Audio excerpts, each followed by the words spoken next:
Hari ini kita akan menyanyikan lagu kebangsaan Indonesia Raya, dilanjutkan jingle pemilu 2024. Bapak Ibu yang kami hormati, dimohon untuk berdiri.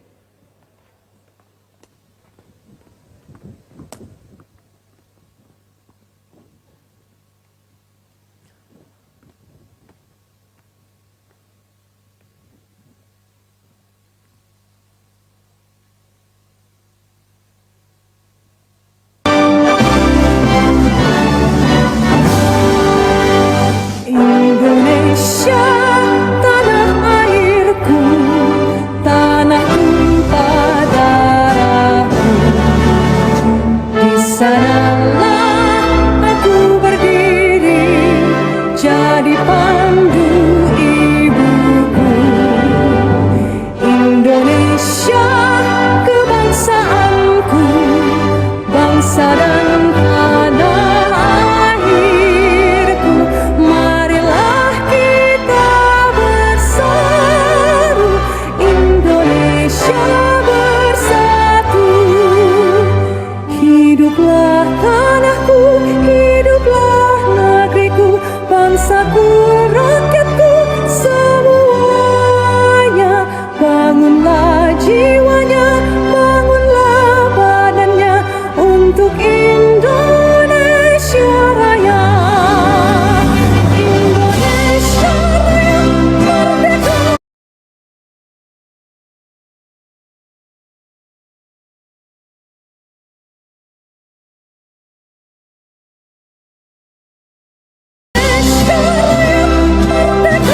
Merdeka, hiduplah Indonesia Raya. Indonesia Raya merdeka, merdeka, tanahku, negeriku yang ku cinta. Indonesia Raya merdeka, merdeka, hiduplah Indonesia Raya.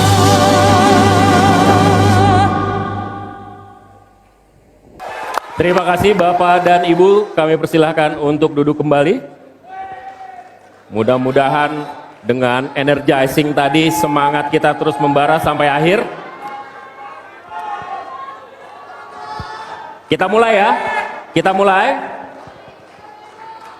Untuk membuka rangkaian debat kedua calon wakil presiden pemilu 2024, kita akan simak sambutan dari Ketua Komisi Pemilihan Umum yang dilanjutkan dengan doa. Kepada Bapak Hasyim Asyari kami persilahkan.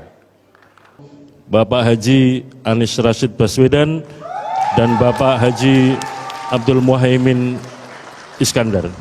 Yang kami hormati pasangan calon nomor urut 2 Bapak Haji Prabowo Subianto dan Bapak Gibran Raka Buming Raka. Yang kami hormati pasangan calon presiden, wakil presiden nomor urut 3 Bapak Haji Ganjar Pranowo dan Bapak Haji Muhammad Mahfud MD. Yang kami hormati para anggota KPU beserta Sekjen KPU dan jajaran. Yang kami hormati Ketua dan anggota Bawaslu. Yang kami hormati Ketua dan anggota DKPP. Yang kami hormati para panelis yang telah memberikan dukungan kepada KPU untuk menyusun daftar pertanyaan untuk debat kali ini. Pertama-tama marilah kita memanjatkan puji syukur kepada Allah SWT, Tuhan yang Maha Kuasa, yang senantiasa melimpahkan rahmat dan nikmat kepada kita, terutama nikmat sehat walafiat, sehingga pada malam hari ini kita dapat bertemu di sini, silaturahim kepemiluan dalam rangka debat kedua calon wakil presiden pemilu 2024. Ibu Bapak yang kami hormati, pada kesempatan ini adalah debat kedua dalam rangkaian kampanye pemilu presiden, yang kesempatan ini adalah debat yang dilaksanakan oleh calon wakil presiden. Mari kita bersama-sama menyimak, memperhatikan gagasan-gagasan, visi, misi, program masing-masing calon wakil presiden yang akan disampaikan kepada publik kepada masyarakat, kepada rakyat pemilih Indonesia. Kita semua berharap apa yang disampaikan nanti akan memengaruhi pilihan-pilihan rakyat pemilih Indonesia kepada pasangan calon presiden sesuai dengan apa yang diharapkan. Sebelum kita mulai bersama, marilah kita sejenak menundukkan kepala, berdoa dan bermunajat kepada Allah SWT, Tuhan yang Maha Kuasa, dengan iringan doa, semoga apa yang kita kerjakan mendapatkan ridho dan rahmat dari Allah SWT, Tuhan yang Maha Kuasa, dan kita senantiasa diberikan kesehatan, kekuatan, dan kesabaran dalam menyelenggarakan pemilu 2024 ini. Berdoa sesuai dengan agama dan keyakinan kita masing-masing mulai.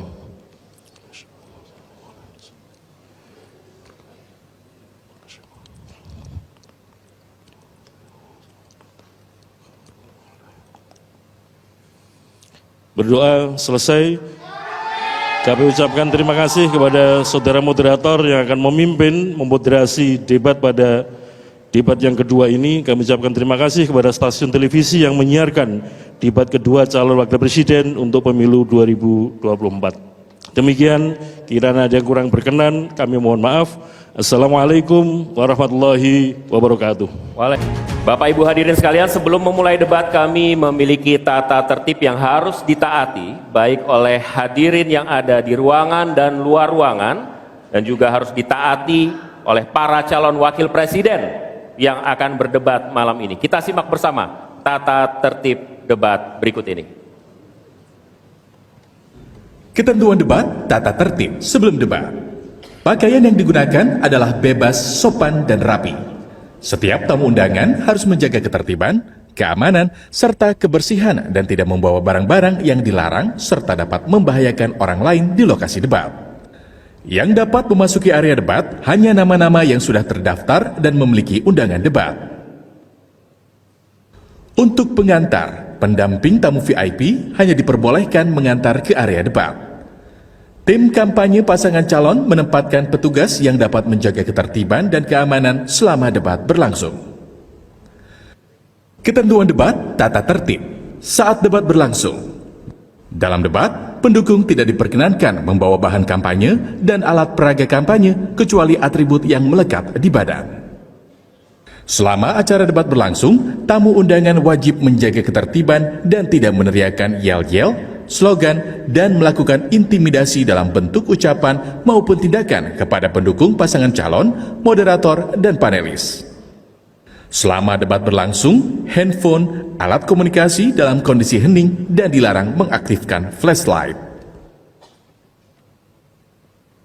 Selanjutnya kami akan perkenalkan para calon wakil presiden pemilu tahun 2024. Calon Wakil Presiden nomor urut 1, Bapak Dr. Honoris Causa Haji Abdul Muhaimin Iskandar. Selanjutnya calon Wakil Presiden nomor urut 2, Bapak Gibran Raka Buming Raka. Selanjutnya calon Wakil Presiden nomor urut 3, Bapak Profesor Dr. Haji Mahfud MD. Baik, harap tenang. Terima kasih. Mohon tenang, kita sudah dengar tadi tata tertibnya ya. Oke. Dan langsung saja kita mulai debat calon wakil presiden pemilu 2024. Pada sesi pertama, kita akan mendengarkan visi, misi, dan program kerja masing-masing pasangan calon yang akan disampaikan calon wakil presiden 2024. Jika pada debat pertama sebelumnya penyampaian visi misi dimulai dari paslon nomor urut 1, maka debat kali ini kami persilahkan calon wakil presiden nomor urut 2, Bapak Gibran Raka Buming Raka, untuk menyampaikan visi misi dan program kerja. Kami persilahkan, Pak.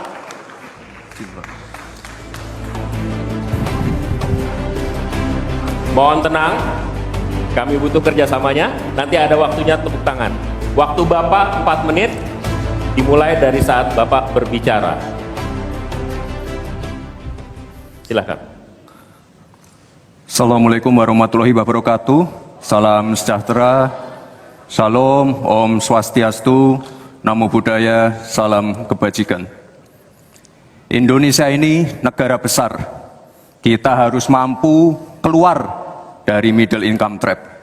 Kuncinya, kita harus mampu menaikkan nilai tambah di dalam negeri.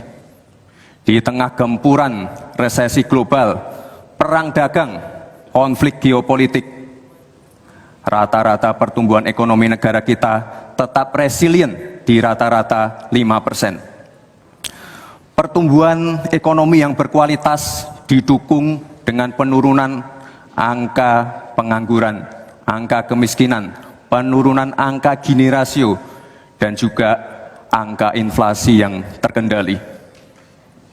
Bapak Ibu yang saya hormati, teman-teman sesama anak muda, lalu apa agenda ke depan? Kita akan lanjutkan hilirisasi, bukan hanya hilirisasi tambang saja, tapi juga hilirisasi pertanian, hilirisasi perikanan, hilirisasi digital, dan lain-lain.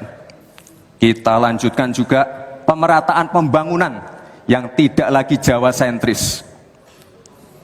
Kita genjot terus ekonomi kreatif dan juga UMKM. Kita punya 64 juta UMKM yang menyumbangkan 61% untuk PDB kita. Jika 4 langkah tadi bisa kita penuhi, insya Allah akan terbuka 19 juta lapangan pekerjaan. Pemerataan pembangunan itu wajib. Sekarang investasi yang ada di luar Jawa sudah ada 53%. Pembangunan IKN yang berkelanjutan ini akan membuka titik pertumbuhan ekonomi baru, akan membuka akses dan juga konektivitas, sekaligus membuka lapangan kerja. IKN ini bukan hanya saja membangun bangunan pemerintahan, tapi juga sebagai simbol pemerataan pembangunan di Indonesia, dan juga sebagai simbol transformasi pembangunan Indonesia. Bapak dan Ibu yang saya hormati, saya juga berkeyakinan suatu saat nanti Indonesia akan menjadi raja energi hijau dunia dengan terus mengembangkan biodiesel, bioaftur dari sawit, bioetanol dari tebu, sekaligus kemandirian gula. Untuk menuju Indonesia emas dibutuhkan generasi emas.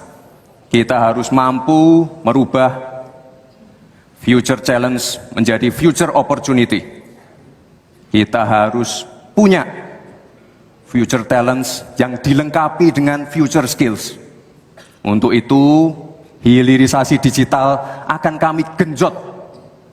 Kita akan siapkan anak-anak muda yang ahli artificial intelligence, anak-anak muda yang ahli blockchain, anak-anak muda yang ahli robotik, anak-anak muda yang ahli perbankan syariah, anak-anak muda yang ahli kripto.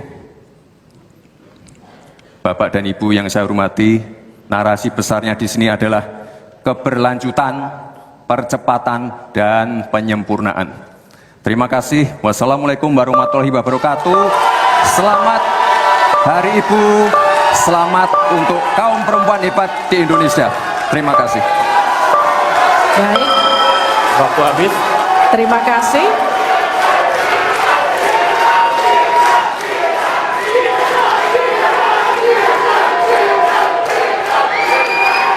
Baik, cukup.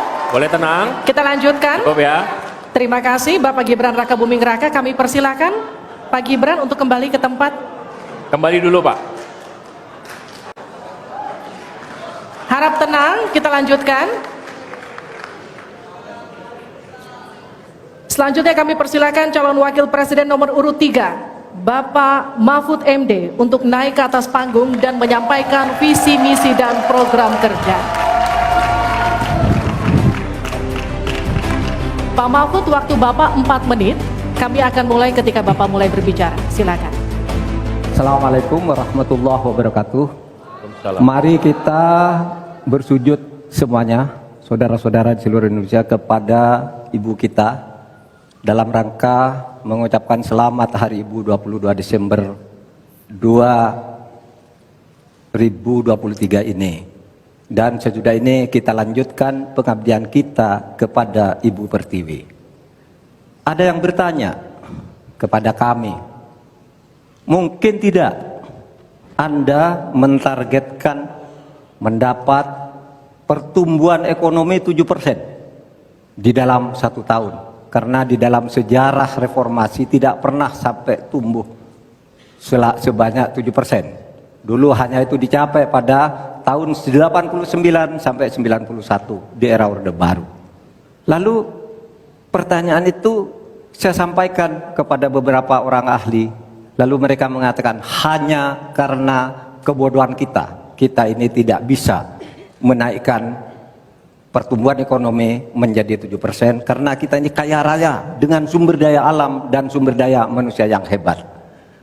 Masalahnya apa? Masalahnya banyak korupsi dan inefisiensi di sektor-sektor pertumbuhan ekonomi, yaitu di sektor konsumsi, belanja pemerintah, ekspor impor, dan investasi.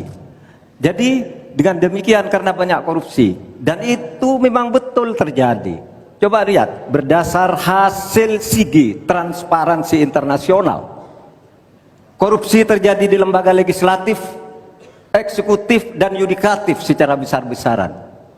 Korupsi juga terjadi di 3 metra alam kita ini. Kita menginjak bumi, ada korupsi di tanah dan pertambangan. Kita ke laut, ada korupsi di masalah kelautan. Kita melihat udara, pesawat terbang kita, ternyata di udara juga banyak korupsi. Akibatnya apa? Rakyat miskin. Saya ketemu dengan seorang bernama Teddy dan Joni di Padang, seorang atau 2 orang pegawai angkutan perusahaan truk, menyatakan tidak pernah bisa mendapat subsidi minyak yang disediakan oleh negara karena tidak pernah sampai di korupsi. Saya juga ketemu dengan seorang Sri Wulan, anak kecil di Parongpong, Bandung Barat. Dia mengajak saya main layang-layang. Katanya, "Bapak, saya ingin terbang seperti layang-layang meraih cita, tapi saya tidak dapat."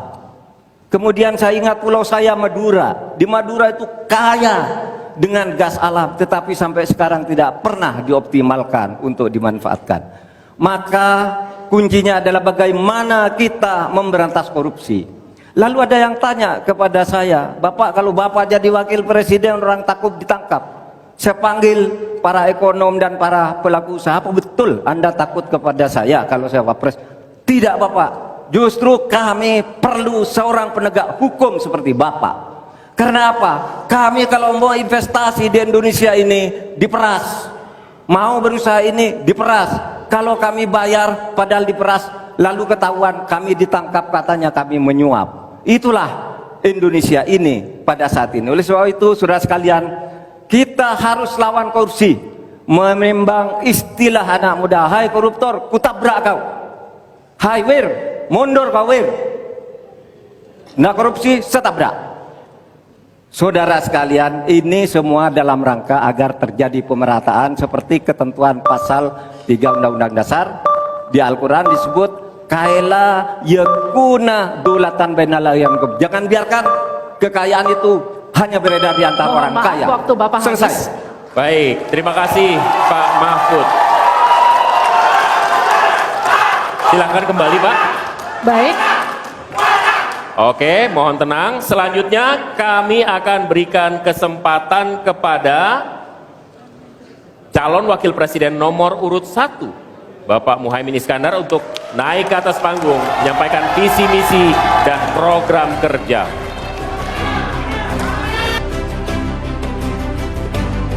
Assalamualaikum warahmatullahi wabarakatuh. Selamat malam, salam sejahtera untuk kita semua. Harusnya saya bicara pada debat yang pertama, tapi hari ini saya sungguh bersyukur akhirnya bisa bertemu. Tapi jangan salah paham, bukan karena saya ambisi jadi presiden, tapi karena saya punya pelajaran yang penting selama saya berjuang di politik. Apa itu? Saya menyaksikan dan menjadi bagian dari adanya pemerintah yang memiliki kewenangan mutlak, terutama pimpinan tertinggi, untuk bisa menghadirkan keadilan dan kemakmuran rakyat. Inilah yang disebut sebagai selepet, menjadi bagian dari kewenangan untuk menghadirkan kemakmuran dan keadilan. Selepet itu seperti sarung yang saya bawa ini, bisa di kalangan santri bisa membangunkan yang tidur, menggerakkan yang loyo, dan sekaligus mengingatkan yang lalai. Alhamdulillah, Gusti Allah memberi kesempatan saya untuk bersama-sama Mas Anies yang memiliki pemikiran yang sama untuk terwujudnya perubahan dan perbaikan. Bahkan kami berdua seperti botol dengan tutupnya. Jangan salah, selepet itu disrupsi. Disrupsi itu adalah awal dari perubahan. Bayangkan, 100 orang Indonesia kekayaannya di atas 100 juta jumlah penduduk Indonesia. Artinya ini keadaan yang tidak adil. Ini harus kita selepet. Kita juga harus punya keyakinan bahwa 100 orang yang kaya ini kita pajakin bersamaan dengan kita turunkan pajak kelas menengah di Indonesia. Hari ini cabai mahal, telur mahal, beras mahal, barang-barang mahal, tengkulak jahat, mafia penguasai dan merajalela di mana-mana. Padahal rakyat sudah kerja. Ini harus kita selepet. Angka pengangguran sudah 8 juta, 80 juta memang bekerja, tetapi di sektor informal. Mereka tidak mendapatkan penghasilan yang pasti dan bahkan dompetnya dipastikan tipis. Ini yang harus kita selepet. Amin menginginkan bansos yang memang menjadi kewajiban negara ini diteruskan dan bahkan harus ditingkatkan, sehingga kita ingin bansos plus yang semakin membawa rakyat kita memiliki kemampuan daya beli yang mendongkrak ekonomi masyarakat kita. Insya Allah Amin akan memastikan 5% anggaran dari APBN atau sekitar 150 triliun kita khususkan untuk kaum muda Indonesia. Kamu yang memiliki energi besar untuk menjadi bagian terdepan bagi kemajuan bangsa kita. Salah satunya adalah kamu, kredit usaha anak muda yang diberi kesempatan untuk mengakses sebanyak-banyaknya menjadi pelaku ekonomi yang baik. Kita akan hadirkan bagaimana agar desa-desa tumbuh berkembang. Insya Allah 5 miliar per desa akan kita wujudkan tiap tahun bagi pembangunan nasional kita. Kita juga akan siapkan seluruh bantuan-bantuan yang memungkinkan tumbuh menjadi maju. Waktunya. Mohon maaf, waktu Anda habis, Bapak. Terima kasih Pak, kembali ke tempat. Terima kasih. Berikan aplaus dan apresiasi untuk 3 calon wakil presiden yang sudah menyampaikan visi, misi, dan program mereka. Calon wakil presiden akan menjawab pertanyaan yang telah dibuat oleh tim panelis. Ada 11 panelis yang disiapkan oleh KPU dan selama kurang lebih 1 hari kemarin mereka menyiapkan sejumlah pertanyaan. Tapi tentu saja tidak semua pertanyaan yang disiapkan akan ditanyakan, karena itu akan ada mekanisme tertentu sehingga nanti beberapa pertanyaan akan disampaikan tentu saja sesuai dengan subtema yang sudah ditetapkan. Ya, dan untuk memastikan debat berlangsung adil, pertanyaan masing-masing subtema akan diundi. Dan untuk memulai segmen debat, berkenan para calon wakil presiden untuk naik ke atas panggung dan menempati podium masing-masing. Kami persilakan Bapak. Pak Muhaimin, Pak Gibran, Pak Mahfud, kami persilakan. Pada segmen pertama penyampaian visi misi dimulai dengan calon wakil presiden nomor urut 2, maka di sesi ini kita mulai dengan calon wakil presiden nomor urut 3. Dan untuk itu kami persilakan panelis Alamsyah Saragi untuk mengambil subtema pertanyaan di dalam fishbowl, kemudian silahkan diperlihatkan ke calon wakil presiden dan juga moderator.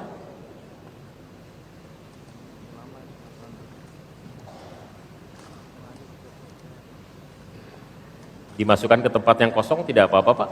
Iya. Tarik saja biar cepat. Yes. Silakan Bisa diperlihatkan diperlihatkan? ke calon wakil. Hanya Cukup? cukup di tempat Cukup, nanti Bapak, diangkat dibantu saja oleh- Bapak. Baik, tolong dihadapkan ke kami Bapak. Ekonomi kerakyatan digital. Ekonomi kerakyatan digital. Oke. Kami akan Tenang. undang kemudian Bapak Aditya Wardono untuk mengambil undian daftar pertanyaan dari Fishbowl. Apakah A, B, atau C? Silakan dibuka Pak. Yes. C. Jadi ekonomi kerakyatan digital C. Kita akan buka amplop pertanyaan, Bapak, masih disegel amplopnya. Dan kami ingatkan kepada calon wakil presiden untuk mendengarkan dengan seksama, karena pertanyaan hanya akan dibacakan satu kali.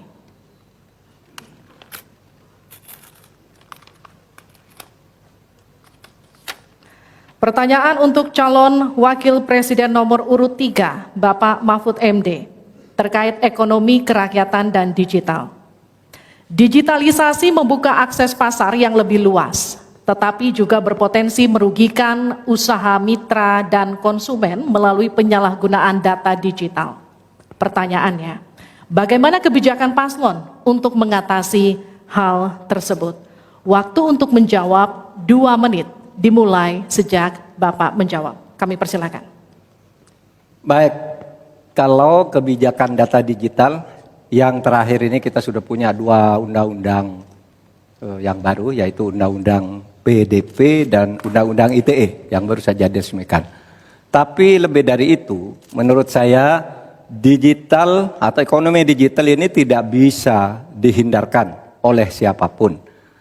Oleh sebab itu, ya kita tidak bisa menolaknya, tetapi harus berhati-hati karena terjadi disrupsi yang luar biasa dalam perkembangan digital ini. Saya menangani kasus misalnya pinjol, di mana rakyat menjadi korban dari kegiatan ekonomi digital. Ada kripto misalnya. Kasus pinjol itu sendiri sungguh sangat problematik. Kenapa? Karena dia dibuat secara hukum perdata melalui gadget. Rakyat yang tidak tahu langsung bilang, kamu mau pinjam uang sekian? Yes. Bunganya sekian? Yes. Kalau tidak bayar sekian? Yes. Itu perdata. Dan itu banyak yang menjadi korban. Banyak yang sampai bunuh diri. Ada seorang dari Semarang, seorang guru, meminjam hanya 500 ribu, kemudian hutangnya menjadi 240 juta karena selalu bertambah bunganya. Kemudian ada yang sampai bunuh diri. Dalam hal pinjol ini ketika saya sampaikan ke Polri, tidak bisa Pak, itu hukum perdata. Ketika saya sampaikan ke OJK, OJK bilang itu bukan kewenangan kami. Itu bukan kewenangan kami karena mereka ilegal, tidak terdaftar. Berkali-kali saya panggil, kemudian saya undang dalam rapat bersama gabungan di Menko Polhukam. Kita nyatakan bahwa itu tindak pidana dan harus segera ditangkap. Itulah dalam sehari kemudian ditangkap 144 orang di hari itu juga. Sekian. Baik, tepat waktu. Selanjutnya kami berikan kesempatan kepada calon wakil presiden nomor urut 1 untuk memberikan tanggapan atas jawaban yang disampaikan oleh Pak Mahfud tadi. Silahkan Pak Muhaimin, waktu Anda 1 menit. Ya, benar sekali bahwa antara perkembangan teknologi digital dengan kemampuan UMKM kita masih terjadi gap. Oleh karena itu harus ditindaklanjuti Pak Mahfud. Selain pemberantasan pinjaman online, judi online, ini pun masih harus diselepet lagi karena tidak komprehensif di dalam menangani, masih merajalela, judi online masih merajalela. Yang lebih penting dari itu Pak Mahfud, bahwa sebetulnya kemampuan untuk masuk pada dunia digital membutuhkan bantuan dari pemerintah untuk turun tangan. Menangani apa? Mulai dari literasi digital untuk MKM, yang kedua membantu push pemasaran bagi keberlangsungan UMKM menghadapi persaingan yang sangat ketat. Di sisi yang lain, kita juga membutuhkan kapasitas teknologi kita supaya lebih bisa membantu, seperti kecepatan dari internet yang sedang ada di masyarakat kita masih sangat rendah. Baik. Harap tenang. Selanjutnya kita akan beralih ke calon wakil presiden nomor urut 2, Bapak Gibran Rakabuming Raka untuk menanggapi. Waktu Bapak untuk menanggapi 1 menit, kita mulai sejak Bapak mulai berbicara. Baik, terima kasih. Mungkin kita juga harus hati-hati selain pinjol dan judi online, kita juga harus hati-hati untuk masalah pencurian data. Untuk itu harus kita kuatkan cyber security dan cyber defense kita. Itu sudah kita lakukan di Solo Technopark, ada sekolah cyber security. Dan yang perlu ditekankan lagi adalah bagaimana para e-commerce ini bisa comply dengan regulasi kita. Jadi sudah tidak ada lagi nanti ke depan yang namanya shadow banning, yang namanya price dumping, yang namanya barang-barang cross border yang membunuh UMKM kita. Kita ke depan harus melindungi UMKM, dan kita ingin sekali lagi, karena tadi Cak Imin bicara masalah literasi keuangan dan literasi digital, ke depan yang kita siapkan harus ada penguatan SDM, penguatan manusia digitalnya.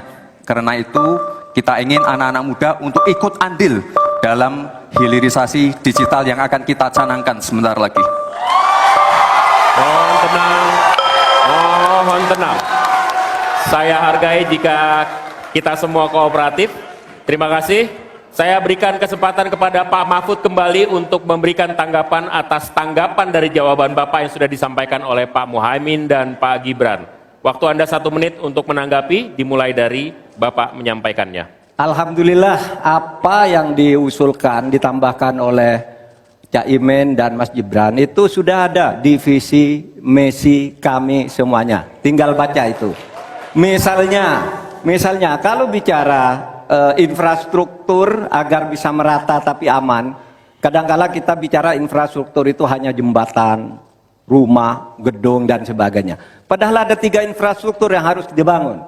1, infrastruktur fisik seperti yang sekarang ada, lalu infrastruktur regulasi, kemudian infrastruktur digitalisasi. Itu penting dibangun ke depan. Sama terkait dengan itu sudah ada juga cyber security. Bahkan saya sendiri yang memimpin rapat di Menko Polhukam dengan memanggil pihak-pihak yang terkait dengan tugas-tugas ini agar cyber security ke depan ditegakkan dengan sebaik-baiknya agar kita tidak selalu kecolongan. Selesai. Mohon tenang. Harap tenang. Belum selesai. Belum selesai. Harap tenang. Oke, kita lanjut ya. Kita lanjutkan. Selanjutnya kita beralih ke pertanyaan kedua untuk calon wakil presiden nomor urut 1, Bapak Muhaimin Iskandar. Untuk itu kami persilakan panelis Bapak Agustinus Prasetyantoko untuk mengambil subtema pertanyaan. Bapak, di dalam fishbowl silakan diperlihatkan selanjutnya ke calon wakil presiden dan ke moderator.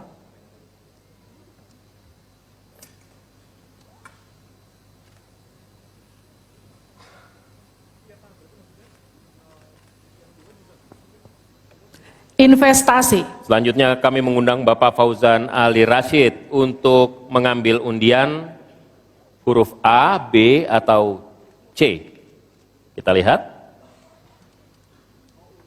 Huruf A. Baik, terima kasih Pak.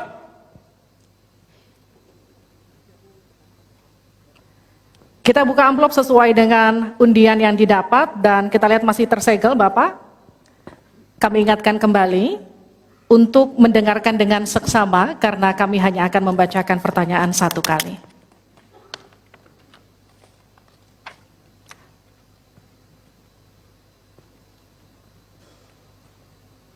Pertanyaan untuk calon wakil presiden nomor urut 1, Bapak Muhaimin Iskandar dengan subtema investasi. Kontribusi usaha menengah terhadap ekonomi kita sebesar 13%, sementara Thailand mencapai 18% dan Singapura 22%. Pertanyaannya, bagaimana strategi paslon meningkatkan investasi untuk usaha menengah dan mendorong usaha kecil naik kelas? Waktu Bapak untuk menjawab 2 menit dimulai sejak Bapak berbicara. Silakan. Terima kasih. Investasi salah satu yang paling penting buat pertumbuhan ekonomi kita. Dan investasi tidak akan ada masuk ke tanah air kita apabila tidak kita bangun trust, kepercayaan internasional, kepercayaan dalam negeri dengan apa? Dengan kepastian hukum dan terjaganya kestabilan usaha yang berkembang di masyarakat kita. Di sisi yang lain, investasi juga masih sangat tertutup. Kita ingin investasi ini begitu terbuka dan tidak hanya berkonsentrasi kepada investasi yang menumpuk pada sektor-sektor tertentu atau padat modal. Kita perlu menggeser investasi ini menjadi padat karya yang bisa melibatkan seluruh anak bangsa ini mendapatkan pekerjaan. Di sisi yang lain, di lain halnya investasi yang transparan akan membuka akses usaha kecil dan menengah untuk terlibat di dalam proses investasi yang masuk ke dalam negeri maupun yang ada di masyarakat. Kedua, agar investasi ini bisa masuk buat kalangan UMKM dan seluruh pelaku usaha kecil, maka kita harus kuatkan kapasitas dan kualitas produksi dari UMKM kita, sekaligus tanggung jawab pemerintah ini meyakinkan sekaligus memberi fasilitas kemampuan pemasaran untuk meyakinkan para calon investor baik di dalam negeri maupun dari luar negeri. Yang lebih penting dari itu adalah kepastian hukum, termasuk di dalamnya adalah jaminan akan investasi tidak akan disalahgunakan atau tidak menjadi beban baru, dalam artian investasi mengandung kecurigaan kerugian yang itu diakibatkan kepercayaan yang menurun. Kredibilitas pemerintah hukum harus ditegakkan untuk membangun trust agar semua yang investasi merasa aman. Cukup, waktu Anda habis. Terima kasih. Mohon tenang. Kita mulai untuk meminta tanggapan dari calon wakil presiden nomor urut 2 terlebih dahulu, Pak Gibran. Silakan. Baik, terima kasih Gus Muhaimin. Mungkin PR kita ke depan adalah bagaimana kita bisa menurunkan indeks ICOR kita. Kita ingin indeks ICOR kita turun ke angka 4 atau 5%, sehingga investasi akan naik dan akan menumbuhkan trust juga dari para calon-calon investor. Lalu ini yang perlu kita garis bawahi. Kita ingin akses untuk logistik harus terkoneksikan sehingga distribusi bisa menurun. Lalu untuk UMKM, ini memang PR kita ke depan juga. Kita ingin memperbanyak inkubasi sehingga UMKM kita bisa naik kelas. Kita dampingi dari A sampai Z. Kita dampingi dari packagingnya, dari brandingnya, dari marketing ownernya. Setelah selesai, kita dampingi lagi permodalannya. Setelah selesai, kita dampingi lagi untuk bisa mendapatkan off-taker. Terima kasih. Waktu Anda masih tersisa, Bapak. Mohon tenang. Cukup? Cukup? Baik. Selanjutnya saya berikan kesempatan kepada Calon wakil presiden nomor urut 3, Pak Mahfud. Caimin, calon wakil presiden paslon 1. Begini, yang Bapak sampaikan itu tadi saya kira itu sangat normatif. Seharusnya begitu. Di lapangan Pak, investasi itu sulit loh Pak. Prosedurnya bertele-tele, ada konflik of interest di mana pejabat yang ngurus itu misalnya harus mendapat sesuatu tapi disalurkan lewat si A. Itu laporan yang masuk ke saya. Ada urusan harusnya diinvestasikan untuk rakyat, itu malah disentralisasi ke negara, dibuat PT sendiri lalu diurus sendiri, rakyatnya tidak kebagian. Nah itu yang sering saya dapat laporan dari berbagai tempat. Minta izin misalnya untuk UMKM. Untuk UMKM misalnya, berapa? Perlu 24 meja Pak untuk mendapat izin UMKM. Pertanyaan saya, instrumen hukum apa yang Pak Imin bisa sediakan untuk menjawab itu semua? Selesai. Baik, terima kasih. Tenang, nanti ada saatnya untuk memberikan aplaus. Selanjutnya kita akan ke calon wakil presiden nomor urut 1, Bapak Muhaimin Iskandar, untuk menanggapi kembali. Waktu Anda 1 menit, kita mulai. Ya. Memang apa yang disampaikan Pak Gibran, selain kita bantu permodalan dan kapasitas untuk produksi yang meyakinkan para investor masuk, ada prasyarat-prasyarat mutlak yang disiapkan pemerintah. Sekaligus menanggapi Pak Mahfud, kita punya undang-undang Omnibus Law, kita punya sistem baru yang lebih efektif dan ramah terhadap investasi. Tetapi sekali lagi, pemerintah terlampau lambat dalam mengimplementasikan itu semua, sehingga harus kita selepet supaya lebih cepat lagi menyediakan sarana dan prasarana bagi percepatan izin. Berbelit-belitnya izin saya setuju, menjadi penyebab utama trust itu hilang. Nah, kita harus membenahi pada wilayah pemerintahan kita yang harus memberikan satu sarana infrastruktur yang memadai. Saya setuju, logistik menjadi salah satu kunci pentingnya. Logistik yang menyambungkan antara kebutuhan murahnya angkut barang sehingga investasi Cukup, murah. waktu Anda habis. Harap tenang, kita lanjutkan. Kita masih lanjut. Selanjutnya kita akan beralih ke pertanyaan untuk calon wakil presiden nomor urut 2, Bapak Gibran Rakabuming Raka. Untuk itu kami persilahkan panelis Ibu Henry Saparini untuk mengambil subtema. Silakan Ibu. Dan silakan diperlihatkan kepada calon wakil presiden dan juga ke moderator.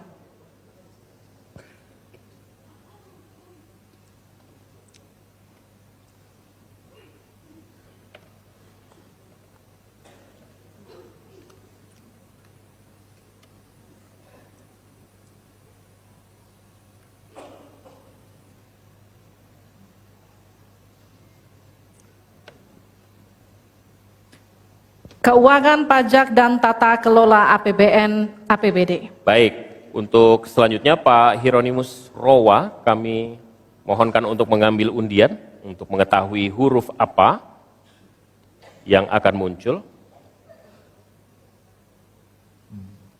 B, ya. Baik, terima kasih. Kita akan ambil dan buka amplop pertanyaan sesuai dengan undian dan silakan, amplopnya masih tersegel. Kami ingatkan kembali, mohon disimak baik-baik karena kami hanya akan membacakan pertanyaan satu kali.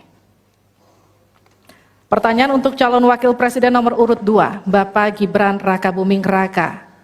Untuk subtema keuangan, pajak, pengelolaan APBN dan APBD. Hanya sepertiga APBN yang dapat digunakan untuk membiayai pembangunan. Padahal janji kerja program paslon memerlukan biaya tinggi. Pertanyaannya, mana yang menjadi pilihan prioritas anggaran? Pembangunan infrastruktur fisik atau pembangunan kualitas SDM dan ekonomi rakyat? Waktu Bapak untuk menjawab 2 menit, kita mulai ketika Bapak mulai berbicara. Baik, terima kasih. Tidak semuanya harus menggunakan APBN. Contoh IKN. Banyak yang gagal paham. Tidak 100% pembangunan IKN itu menggunakan APBN. Yang digunakan hanya 20%. Sisanya adalah investasi dari swasta dan investasi dari luar negeri. Ini yang banyak yang gagal paham. Lalu kita mengacu ke pertanyaan, infrastruktur fisik atau SDM, dua-duanya penting. Dan dua-duanya harus dijalankan secara paralel. Karena sekali lagi, untuk menuju Indonesia emas dibutuhkan generasi emas. Kita butuh future talents yang menguasai future skills. Untuk itu, di tingkat SMK misalnya, kita perlu alat-alat yang ada di SMK itu bisa memenuhi kebutuhan zaman, kebutuhan industri. Sehingga ketika anak SMK lulus, mereka benar-benar bisa siap kerja, siap menerima tantangan kerja. Lalu untuk fisik tidak selalu harus dari APBN, sekali lagi bisa kolaborasi misalnya dengan swasta, dengan CSR. Jadi tidak semuanya harus dibebani oleh APBN. Lalu apa PR kita ke depan? PR kita ke depan harus bisa menambah penerimaan negara. Untuk itu, kami dari Paslon 2 akan membentuk lembaga badan penerimaan negara yang dikomandoi langsung oleh Presiden. Sehingga nanti ketika berkoordinasi dengan kementerian-kementerian, ini bisa lebih luas. Dan sekali lagi kita ingin menaikkan rasio pajak, sehingga penerimaan negara nanti bisa kita gunakan untuk pendidikan, untuk kesehatan, dan lain-lain. Terima kasih. Mohon tenang, masih ada waktu. Terima kasih. Saatnya menanggapi Pak Mahfud. waktu Anda 1 menit dimulai dari Anda menyampaikannya. Mas Gibran, saya sangat tertarik tentang IKN dan itu bagus, harus kita laksanakan sebagai warisan dari Pak Jokowi. Tapi tadi saya tergelitik, anggaran untuk IKN itu hanya 20% dari APBN dan sisanya dari investor. Sejauh yang kita baca, sampai sekarang belum ada satupun investor yang masuk ke sana. Coba kalau ada sebutkan, kalau ada sebutkan misalnya 2 atau 1 gitu, investor mana yang sudah masuk ke sana. Yang saya dengar justru ada ratusan ribu hektar tanah sudah dikuasai oleh pengusaha-pengusaha tertentu sekarang ini. Nah, saya setuju ke depannya itu agar mengundang investor, IKN harus diteruskan tetapi pendanaannya harus sesuai dengan tujuan semula, bahwa itu sebenarnya mengundang investor. Tapi sekarang ini yang sudah jadi itu semuanya dari APBN. Sehingga memang diperlukan langkah-langkah perbaikan agar warisan baik Presiden Jokowi ini bisa kita lanjutkan. Terima kasih, selesai. Baik. Terima kasih. Kita masih lanjut. Mohon tenang. Selanjutnya giliran calon wakil presiden nomor urut 1 Bapak Muhaimin Iskandar untuk memberikan tanggapan. Waktu Anda 1 menit. Kita mulai ketika Anda mulai berbicara. Mohon tenang dulu. Iya. Saya baru tahu kalau boleh di sini juga. Supaya lebih dekat sama panelis. Bisa mulai. Jadi saya setuju bahwa yang paling penting bukan soal infrastruktur dulu atau SDM dulu. Yang paling penting dari ini adalah kemampuan membaca skala prioritas. Seluruh proyek-proyek besar yang ambisius, ini IKN sebagai salah satu contoh saja, itu kalau hanya mengandalkan APBN hampir 500 triliun. Padahal 1% saja dari 400 sekian triliun itu untuk bangun jalan seluruh Kalimantan beres, membangun seluruh kota-kota di Kalimantan beres. Dan yang paling penting infrastruktur yang untuk SDM 3% aja dari seluruh anggaran IKN itu bisa membangun sekolah dengan baik di seluruh Kalimantan. Itu contoh kemampuan mengambil skala prioritas. Oleh karena itu skala prioritas sangat penting. Mohon tenang. Sekarang kita berikan kesempatan kepada Pak Gibran untuk menanggapi atas tanggapan yang sudah disampaikan. Silahkan. Baik, saya izin menanggapi Gus Muhaimin dulu. Saya ingat sekali Gus Muhaimin dulu sempat ikut meresmikan dan potong tumpeng di IKN. Ini gimana? Ini nggak konsisten. Dulu dukung, sekarang nggak dukung karena menjadi wakilnya Pak Anies yang mengusung tema perubahan. Sekali lagi Gus, mohon maaf, IKN ini bukan hanya membangun bangunan pemerintah, tapi juga sebagai simbol pemerataan pembangunan di Indonesia, sebagai simbol transformasi pembangunan di Indonesia. Dan untuk menanggapi Prof. Mahfud, Prof, mungkin nanti setelah pulang dari debat bisa di Google, sudah banyak yang masuk hanya pada Agung Sedayu. Dan nanti akan tambah lagi mungkin setelah Pilpres, karena mereka pasti akan wait and see melihat stabilitas politik di Indonesia. Terima kasih Prof. Baik, silakan berikan apresiasi dan aplaus dulu deh. Biar semangat semua. 1, 2, 3 pendukung-pendukungnya silakan bersemangat memberikan apresiasi.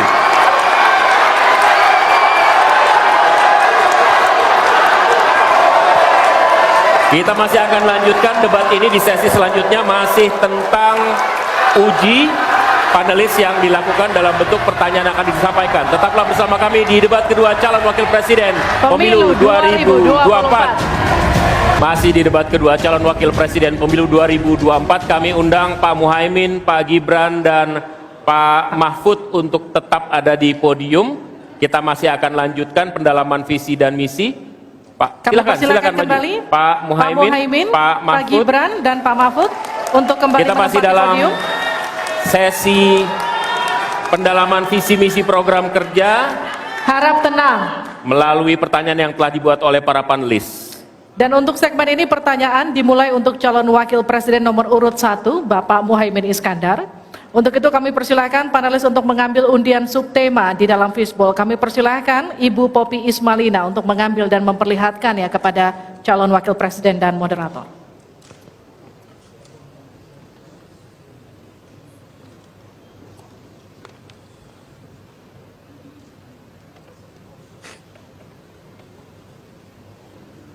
Silakan diperlihatkan. Oke. Perkotaan. Baik, selanjutnya Ibu Retno Agustina Eka Putri untuk mengundi huruf A, B, atau C.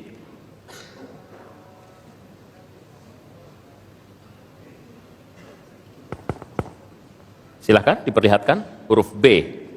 Perkotaan huruf B. Perkotaan huruf B.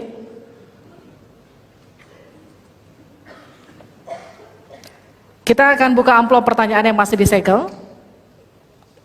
Dan kami kembali ingatkan kepada para calon wakil presiden untuk mendengarkan dengan seksama, karena kami hanya akan membacakan pertanyaan satu kali. Pertanyaan untuk calon wakil presiden nomor urut 1, Bapak Muhaimin Iskandar. Dengan subtema perkotaan.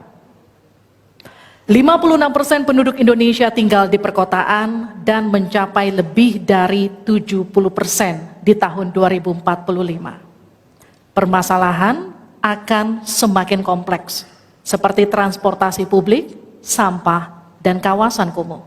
Pertanyaannya, bagaimana strategi paslon menyiapkan instrumen fiskal khusus untuk mengatasi masalah tersebut?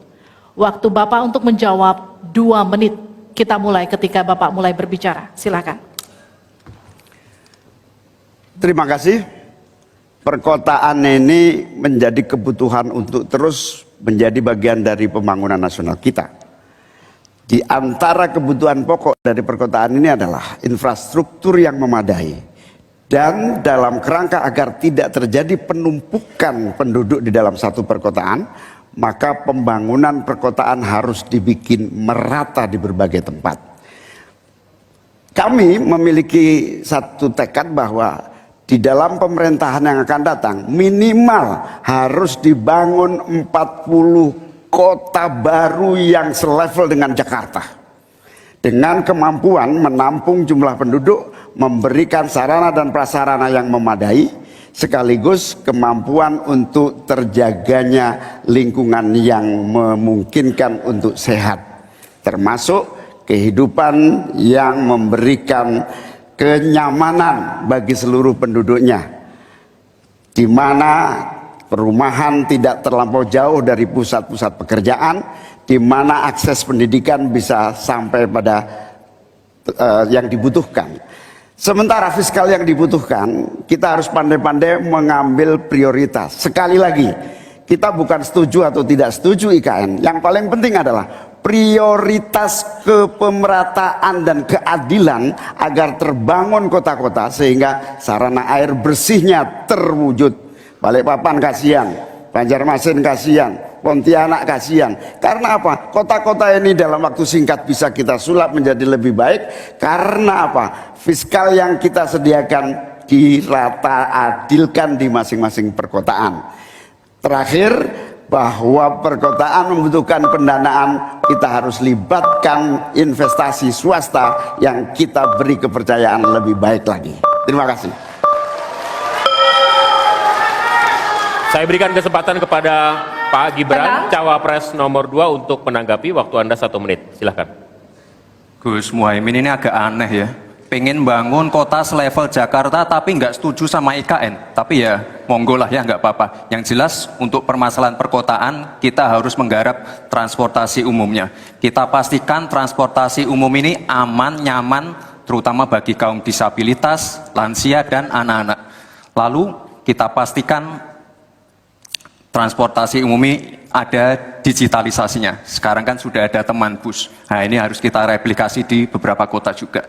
Lalu untuk mungkin di level-level kota kecil kita pakai skema buy and service sehingga masyarakat bisa mencoba menggunakan transportasi umum secara gratis.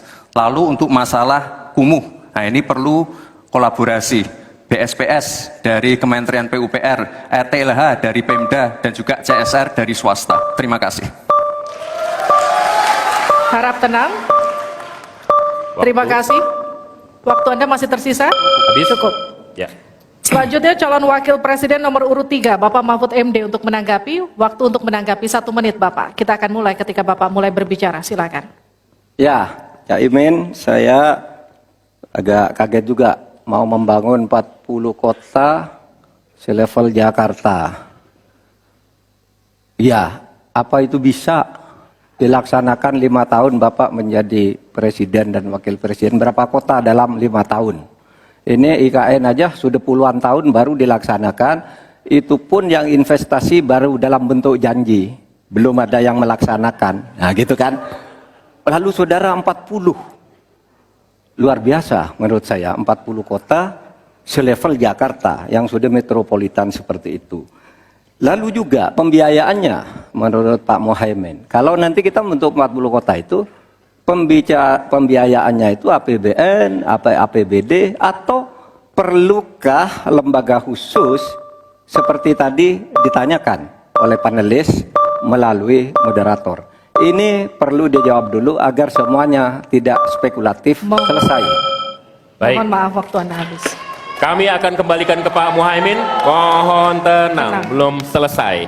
Pak Muhaimin, waktu Anda untuk menanggapi atas tanggapan dari Pak Gibran dan Pak Mahfud. Waktu Anda silakan. Ya, yang saya sampaikan seperti Jakarta itu memiliki standar upaya sampai menuju Jakarta.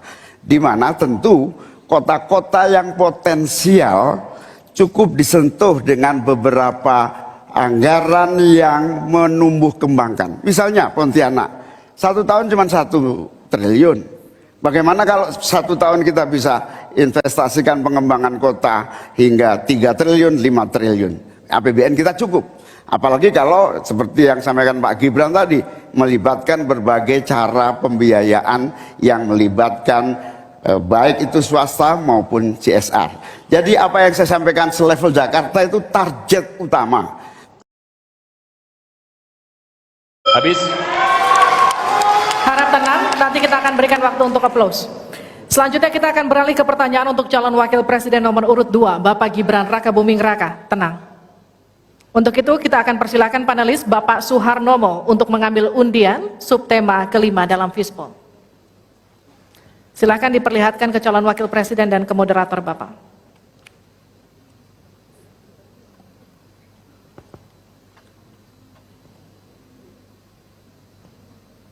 Infrastruktur. Pak Tauhid Ahmad, kami undang untuk mengundi huruf A, B, atau C. C.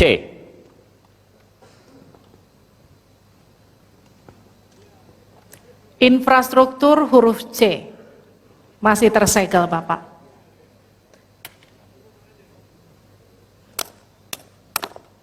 Mohon didengarkan dengan seksama karena kami hanya akan membacakan 1 kali pertanyaan untuk Bapak Gibran Rakabuming Raka dengan subtema infrastruktur. Dalam 5 tahun biaya infrastruktur pada proyek strategis nasional sebesar 2.385 triliun rupiah dari APBN. Sementara untuk infrastruktur sosial seperti sanitasi dan air bersih masih memprihatinkan. Pertanyaannya, bagaimana strategi paslon untuk memastikan penyediaan infrastruktur sosial tanpa membebani keuangan daerah? Waktu Anda untuk menjawab 2 menit, kita akan mulai ketika Anda berbicara. Silakan. Baik, terima kasih. Jika kita bicara masalah sanitasi dan air bersih, ini nanti nyambung ke masalah stunting. Untuk masalah sanitasi, ini perlu kolaborasi banyak pihak. Misalnya apa yang sudah saya lakukan di Solo. Kita membangun IPAL komunal di perumahan padat penduduk. Ini penting sekali. Lalu untuk kebutuhan air bersih, kita juga bekerja sama dengan kabupaten sekitar, misalnya dengan Wonogiri, Klaten, untuk mendapatkan air bersih. Kita juga sekarang sudah ada proyek strategis nasional, membangun beberapa bendungan dan embung. Ini nanti juga penting untuk meneruskan program pengairan nasional yang nanti berguna untuk pengadaan air bersih dan juga untuk mengairi sawah. Ke depan, masalah sanitasi dan air bersih ini penting sekali. Karena kami dari paslon nomor 2 ingin menyiapkan generasi-generasi emas yang sehat dan pintar. Kalau kita mengintervensi masalah stunting, kita juga harus mengintervensi tempat tinggalnya juga. Kita tidak bisa hanya memberikan gizi tambahan untuk ibu hamil dan lain-lain, tapi kita tidak menyentuh rumah tinggalnya. Jadi ini harus dikerjakan secara paralel. Stunting kita kerjakan, pemenuhan gizi kita kerjakan, sanitasi, drainase, air bersih, kawasan kumuh, ini harus kita selesaikan juga secara paralel. Terima kasih. Masih ada waktu? Cukup Pak? Cukup. Baik, saya berikan waktu untuk Pak Mahfud untuk menanggapi jawaban dari Pak Gibran. Mas Gibran yang terhormat, tadi itu pertanyaan yang dibaca oleh moderator, bagaimana strategi paslon untuk memastikan penyediaan infrastruktur sosial tanpa membebani keuangan daerah. Kayaknya belum terjawab. Tadi yang dijawab tuh infrastruktur fisik semua tuh. Infrastruktur itu kan ya ada infrastruktur sosial, ya itu yang penting. Kemudian regulasi. Bagaimana Anda menyiapkan regulasi sekarang ini agar semua itu bisa berjalan dengan baik? Nah kalau infrastruktur fisik mungkin sih bisa saja di kota adik dari APBN, APBD gitu. Ini untuk ini. Tapi masalahnya kita punya problem dengan infrastruktur sosial seperti yang ditanyakan tadi. Nah itu saya kira yang perlu dijelaskan lebih jauh. Selesai. Waktu Anda habis, baik kita akan ke calon wakil presiden nomor urut 1 Bapak Muhaimin Iskandar untuk menanggapi, waktunya 1 menit. Infrastruktur yang disampaikan Pak Gibran menjadi bagian dari yang perlu disediakan. Tapi infrastruktur sosial atau infrastruktur kerakyatan, pada dasarnya kita bisa melibatkan semua pihak untuk hadir dan memberikan solusi. Contohnya infrastruktur gedung-gedung sekolah yang memberikan kesehatan, kecerdasan bagi masa depan anak didik kita. Apa yang bisa kita lakukan? Misalnya kita bebaskan pajak buat seluruh penyelenggara pendidikan supaya fiskalnya terpenuhi, supaya pendidikan bisa terjangkau, sehingga semua bentuk pendidikan, semua bentuk yang berkaitan dengan pencerdasan kehidupan masyarakat kotanya, maka dibebaskan pajaknya. Ini seperti yang sudah dilakukan di Jakarta, yang ini bisa kita tarik ke tingkat nasional. Infrastruktur sosial tercipta dengan pemerintah memberi fasilitas yang memadai. Cukup Pak? Bapak? Cukup. Baik. Kita stop, countdown. Tenang. Saya berikan kembali waktu untuk Pak Gibran untuk menanggapi atas tanggapan dari Pak Mahfud dan Pak Muhaimin. Baik, terima kasih. Mungkin Prof. Mahfud dan Gus Muhaimin kurang paham dengan apa yang sudah saya paparkan. Saya tadi juga bicara masalah infrastruktur sosial, stunting itu loh Pak. Ya, tapi nggak apa-apa, saya perjelas lagi. Kita punya program makan siang gratis. Banyak yang nyinyir, tapi sekali lagi Pak, program makan siang gratis ini adalah investasi menuju Indonesia emas.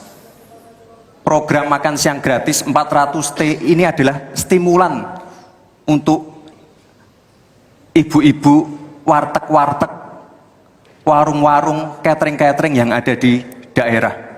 Bayangkan 400T mengucur ke daerah-daerah. Semua ibu-ibu ikut memasak makan siang untuk anak-anak kita.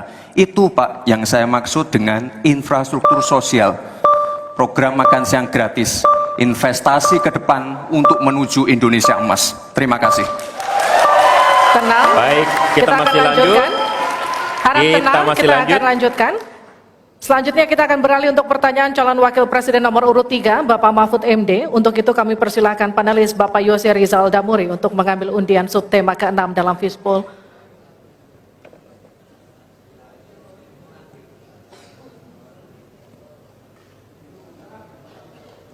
Silakan diperlihatkan ke calon wakil presiden dan ke moderator. Perdagangan. Ya. Dan Bapak Aditya Wardono untuk membantu kita mengundi huruf A, B, atau C.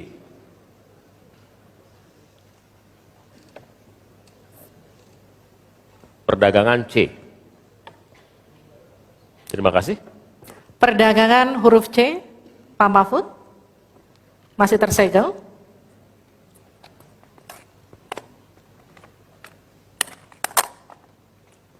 Mohon didengarkan dengan seksama karena kami hanya akan membacakan satu kali. Pertanyaan untuk Bapak Mahfud MD dengan subtema perdagangan. Untuk meliberalisasi perekonomian, Indonesia telah meratifikasi lebih dari 25 perjanjian perdagangan bebas. Tetapi pemanfaatannya belum optimal untuk mendorong ekspor dan investasi. Pertanyaannya, bagaimana strategi paslon untuk mengoptimalkan pemanfaatan perjanjian-perjanjian tersebut guna meningkatkan ekspor dan memperkecil defisit neraca perdagangan? Waktu Bapak untuk menjawab 2 menit, kami persilakan ketika Bapak mulai berbicara. Baik, menurut saya untuk mengoptimalkan pemanfaatan perjanjian-perjanjian, saudara sekalian, saya dan Mas Ganjar kebetulan Ganjar Mahfud ini sudah berdiskusi lama tentang ini. Sekurang-kurangnya ada 3 hal yang menjadi strategi kami. Pertama, mengutamakan diplomasi ekonomi. Sehingga para duta besar yang ada di luar negeri itu, menurut Pak Jokowi pada saat awal-awal kami dilantik, duta besar itu adalah duta ekonomi. Optimalkan diplomasi ekonomi dengan negara-negara lain. Yaitu. Kemudian yang kedua, juga kami akan melakukan perdagangan untuk mengintegrasikan perdagangan nasional kita ini ke perdagangan global. Sehingga memenuhi standar-standar internasional untuk setiap apa yang kita punyai mau dimasukkan ke dunia global itu sudah jelas standarnya bisa diterima gitu. Dan kita juga membuat regulasi di sini agar tidak misalnya upaya perdagangan kita lalu diblokir atau dicurangi oleh teman-teman kita sendiri, pelaku-pelaku ekonomi di dalam yang berintegrasi atau berkoalisi dengan pejabat-pejabat publik. Kemudian, saudara kalian, kami akan mengutamakan penguatan ekonomi nasional agar ekonomi nasional itu juga bisa tumbuh ke dalam sehingga nantinya masuk dengan strategi kedua tadi bahwa kualitas barang dagangan kita itu bisa diterima di luar negeri dan produktif sehingga juga tidak susah misalnya untuk diterima oleh dunia internasional. Saya kira itu bagian strategi yang sudah kami diskusikan dan selesai. Terima kasih Pak Harap tenang. Mahfud. Saya persilakan Pak Muhaimin untuk menanggapi jawaban dari Pak Mahfud tadi. Ya, Pak Mahfud, kalau diplomasi sebagai pemasaran itu normatif ya. Ini sudah menjadi pengetahuan umum. Yang paling penting itu adalah bagaimana nyelepet para diplomat berubah wajah menjadi pemasar-pemasar yang tangguh. Diplomasi pemasaran yang ekspansif itu tidak kita miliki. Karena memang seluruh cara kerja diplomasi kita masih politik dan sangat normatif. Yang kedua, kita bisa hadir di dalam dunia perdagangan global kalau kualitas produksi dalam negeri kita juga punya standar yang baik. Saya sampai hari ini sangat prihatin. Kita tidak ada satupun yang terus mengupgrade secara masif kualitas dan standar. Semuanya kayak dibiarkan tumbuh sendiri-sendiri gitu. Tidak ada satu gerakan yang lebih terstruktur baik dari Menteri Perdagangan, Menteri Koperasi UKM dalam satu gerakan meningkatkan kualitas berstandar internasional. Cukup Bapak? Harap tenang. Selanjutnya kita akan ke calon wakil presiden nomor urut 2, Bapak Gibran Raka Buming Raka untuk menanggapi. Waktunya 1 menit, silahkan. Baik, terima kasih. Paslon nomor 1 dan 3 sudah bicara masalah diplomasi. Saya akan memberikan solusi yang konkret aja. Paling konkret, hilirisasi. Kita jangan mau lagi mengirim barang mentah. Kita harus mampu meningkatkan nilai tambah dalam negeri. Saya kasih contoh, nikel. Dulu sebelum ada hilirisasi, kita ekspor hanya 3 miliar US dollars. Sekarang setelah hilirisasi bisa menjadi 33 miliar US dollars. Ini saya baru bicara masalah nikel loh Pak. Belum bicara masalah tembaga, boksit, timah, dan lain-lain. Konkret, jelas, singkat, padat, jelas. Terima kasih. Waktu Anda masih tersisa? Cukup? Cukup Bapak? Cukup. Baik. Baik. Kami kembalikan ke Pak Mahfud untuk menanggapi. Ya. Baik, terima kasih. Ini masalah diplomasi. Diplomasi Harap itu tenang. normatif. Mohon Nah, tenang. Sebenarnya, saudara sekalian, kalau diplomasinya selama tidak jalan, saya kira sistem rekrutmen diplomat sekarang ini harus ditinjau ulang. Dulu-dulu diplomat-diplomat kita tuh bagus. Ya, sekarang ini kadang-kala ada titipan dari partai. Kalau belum dari partai belum masuk, itu tidak disahkan di DPR, partai ini belum masuk. Nah, sesudah bertugas tidak jelas, dia tidak ngerti, tidak punya pengertian dasar-dasar diplomasi. Sehingga kalau saya diberi kewenangan, nah nanti diplomasi ini diatur kembalilah rekrutmennya itu, betul-betul orang yang memenuhi syarat. Nah, soal hilirisasi itu sudah masuk sebenarnya, Mas Gibran. Saya tadi kan bicara soal penguatan ketahanan ekonomi nasional. Itu di dalamnya memang sudah ada hilirisasi dan industrialisasi yang aman lingkungan. Itu selesai. Terima kasih, kita berikan apresiasi untuk ketiga calon wakil presiden kita di pemilu 2024. Dan kami persilakan para calon wakil presiden untuk kembali ke tempat duduk masing-masing. Silakan Bapak. Di segmen selanjutnya, ini seharusnya segmen yang kita tunggu-tunggu karena setelah ini mereka akan saling bertanya dan memberikan tanggapan. Interaksi antar kandidat akan dapat Anda saksikan di segmen selanjutnya dalam debat kedua calon wakil presiden pemilu 2024. Sebelum kita memulai segmen ini, kami mau mengucapkan apresiasi yang setinggi-tingginya kepada semua hadirin yang ada di sini. Suasana cukup kondusif. Kita berharap ini akan terus terjaga karena sesi ini sangat-sangat rentan untuk terpancing. Jadi kita sepakat dulu ya, kita komit dulu ya. Karena di sesi ini, jika sesi sebelumnya pertanyaan disiapkan oleh panelis, maka di sesi ini pertanyaan disampaikan oleh kandidat atau calon wakil presiden kepada calon wakil presiden yang lain. Betul, jawaban pertanyaan akan ditanggapi oleh cawapres penanya dan selanjutnya akan direspon kembali oleh calon wakil presiden yang menjawab. Tapi kami kembali mengingatkan kepada para calon wakil presiden untuk melakukan tanya jawab sesuai dengan tema debat, yakni ekonomi kerakyatan dan digital, keuangan, investasi, pajak, pengelolaan APBN dan APBD, perdagangan, infrastruktur, dan perkotaan. Sebelumnya kami undang Bapak-Bapak calon wakil presiden untuk maju lagi ke podium. Kita akan mulai segmen ini segera. Dan tadi kesempatan pertama akan diberikan pada calon wakil presiden nomor urut 2, Bapak Gibran Raka Buming Raka, untuk bertanya kepada calon wakil presiden nomor urut 3, Bapak Mahfud MD. Waktu Bapak 1 menit dimulai dari Anda berbicara. Baik, terima kasih. Ini karena Prof. Mahfud adalah ahli hukum, saya ingin bertanya bagaimana regulasi untuk carbon capture and storage. Cukup? Cukup Bapak? Baik. Silakan Bapak Mahfud untuk menjawab. Waktu Anda untuk menjawab adalah 2 menit. Kita akan mulai ketika Bapak mulai berbicara. Silakan. Baik, Mas Gibran yang terhormat, regulasi itu kalau orang ahli regulasi itu tidak harus spesifik satu persatu itu, kecuali proyek pembuatan regulasi itu sudah ada, ya. Proyek pembuatan regulasi sudah ada, kita harus buat ini baru dibuat regulasinya bagaimana? Bagaimana cara regulasinya? 1, membuat naskah akademik dulu. Naskah akademiknya apa?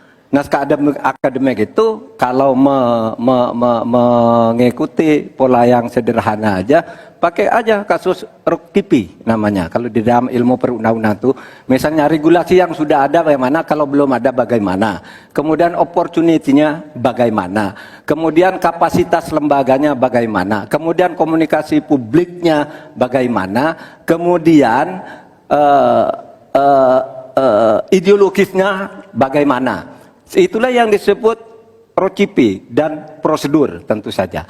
Nah, itu yang akan kita buat. Kalau saya ditanya bagaimana mengatur soal regulasi undang-undang tentang karbon dan sebagainya, bukan hanya karbon dan itu.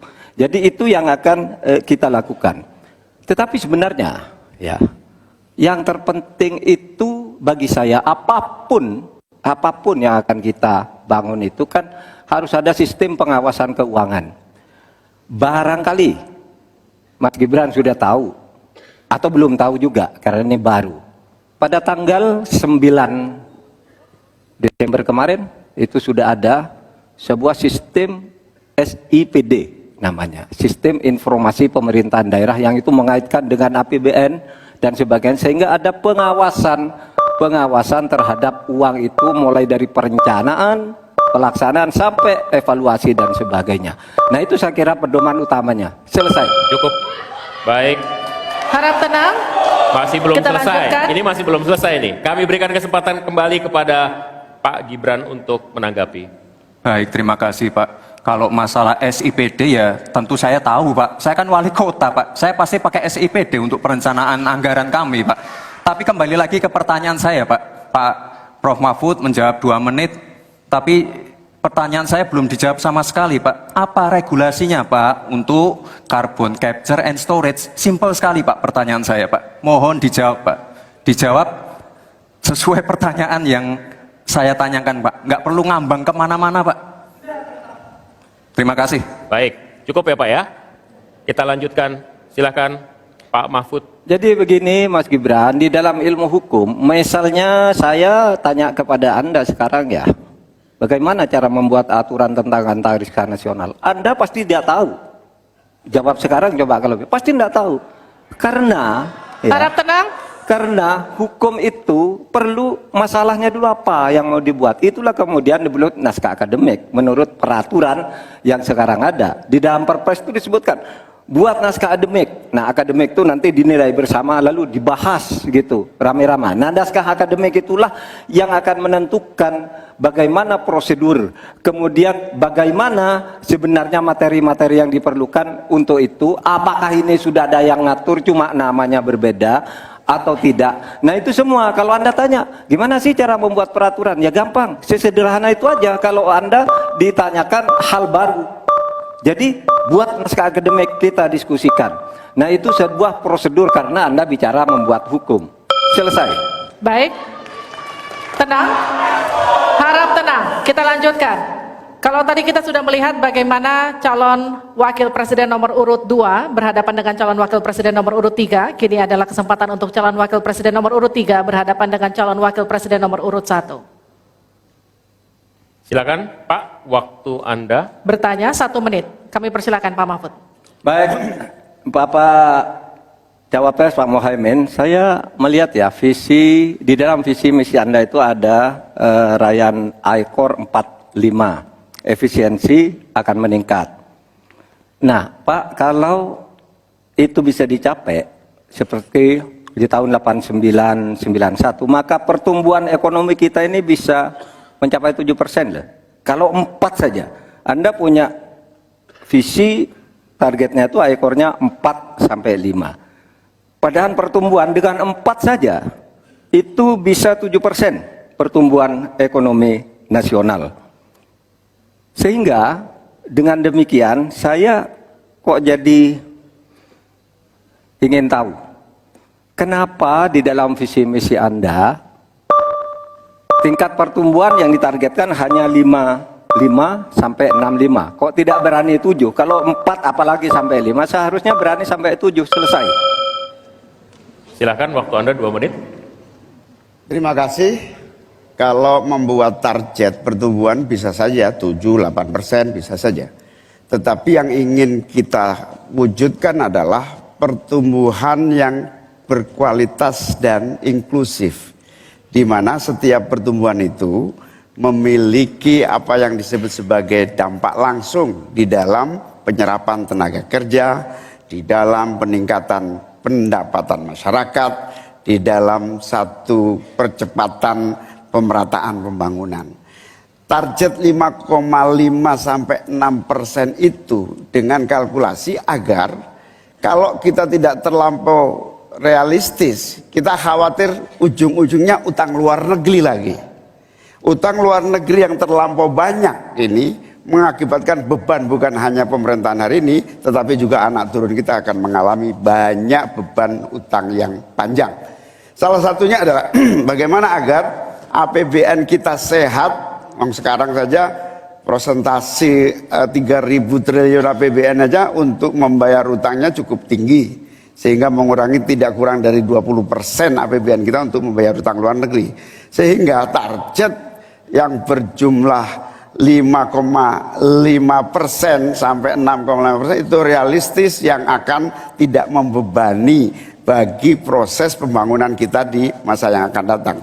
Di sisi yang lain, kita pasti tahu bahwa salah satu syarat-syarat pertumbuhan yang bisa sehat itu adalah apabila investasi yang masuk juga tidak menjadi beban baru bagi pembangunan nasional kita. Apa beban baru itu?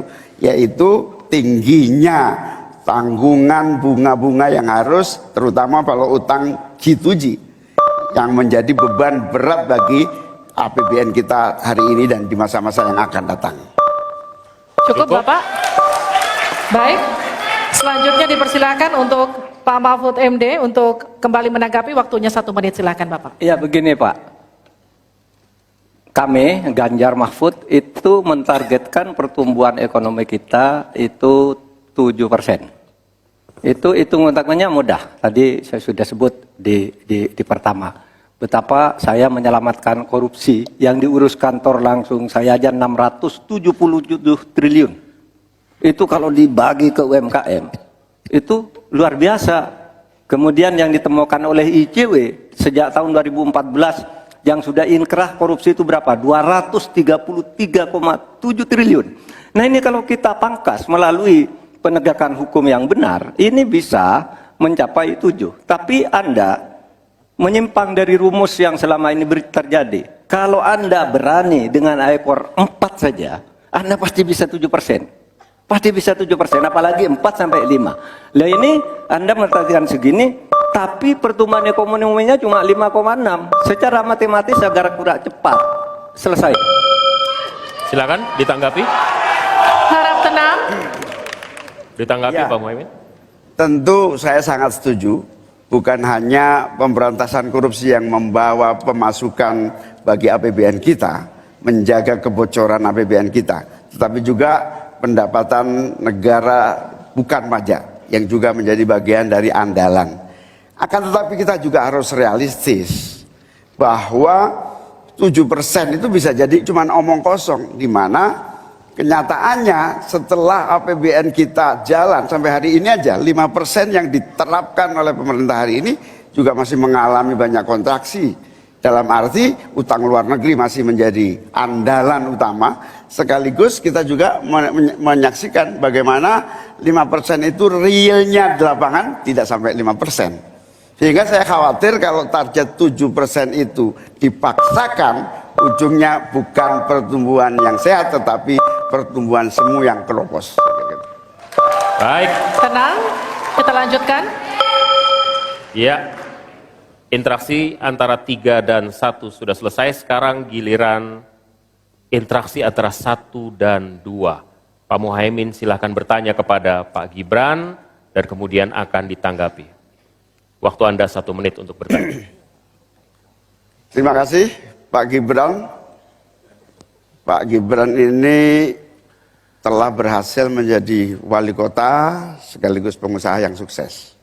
Bahkan berbagai proyek-proyek besar telah berhasil dibangun di Solo. Ini menjadi prestasi, tetapi kita ingin prestasi ini ditularkan kepada yang lain.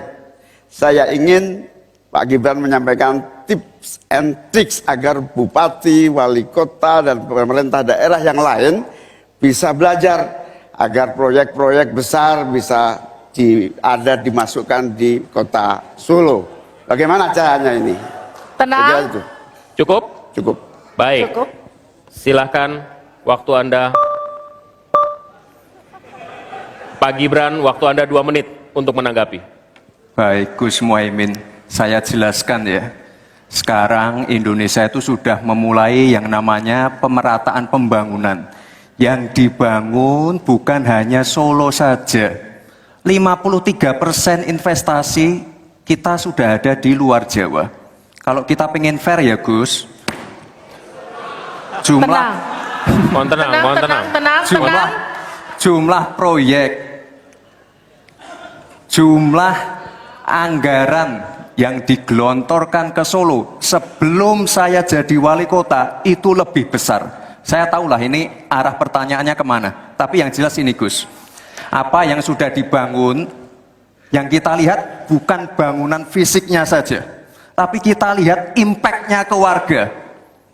Bangun masjid menggunakan CSR dari Abu Dhabi, impact-nya apa?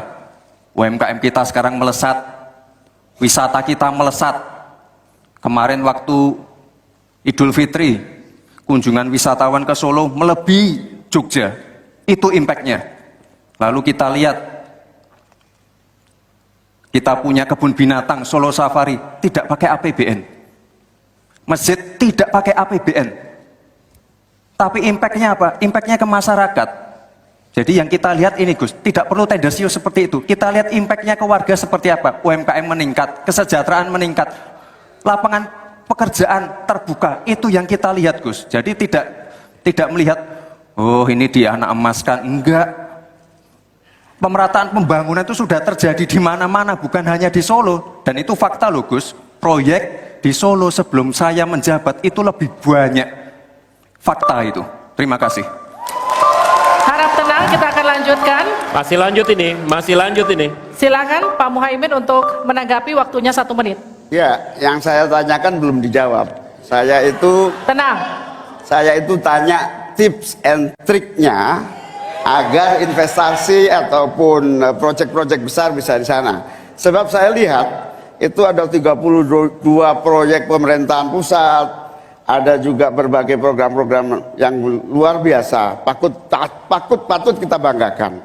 Dibandingkan dengan misalnya Kota Madiun yang hanya 11%, Cirebon hanya 7%, Tasikmalaya. Kita ingin triknya apa sehingga akses pendanaan pembangunan itu bisa bersifat adil dan merata, bukan hanya di satu kota, Harap tenang, tapi berada di seluruh. Kita lanjutkan. Ini yang menjadi catatan saya adalah keadilan dalam melaksanakan APBN. Kalau kita jadi pemerintah pusat nanti, tugas kita adalah membagi secara adil seluruh proyek-proyek nasional kita.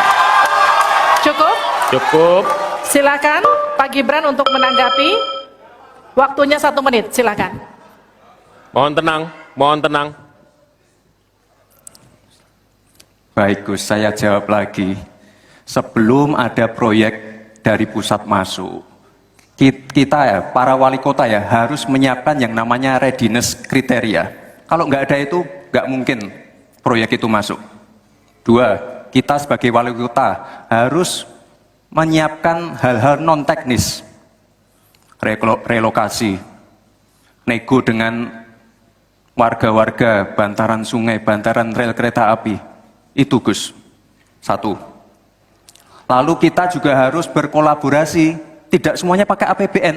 Ada yang pakai APBN plus APBD plus dibantu, saya sering dibantu Pak Ganjar, gubernur saya. Ini kolaborasi. Jadi tidak semuanya APBN, ini kolaborasi, ada CSR juga, ada BUMN juga, ini kolaborasi. Dan sekali lagi sebelum itu masuk, kami para wali kota menyiapkan readiness kriteria, itu. Jadi ya saya kira ini cukup fair Gus.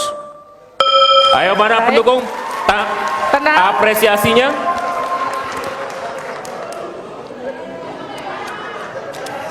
Kita berikan apresiasi untuk seluruh calon wakil presiden malam hari ini. One on one sesi pertama sudah lewat, masih ada 1 segmen lagi ketika calon wakil presiden bertanya dan berinteraksi dengan calon wakil presiden lainnya. Tetaplah bersama kami di debat kedua calon wakil presiden pemilu 2024.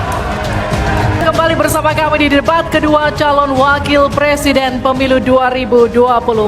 Kita akan lanjutkan segmen tanya jawab antar calon wakil presiden di segmen ini. Jika sebelumnya kita mulai dengan calon wakil presiden nomor urut 2 yang bertanya, segmen ini kita akan mulai dengan sebaliknya, yakni calon wakil presiden nomor urut 3 yang akan bertanya kepada cawapres nomor urut 2.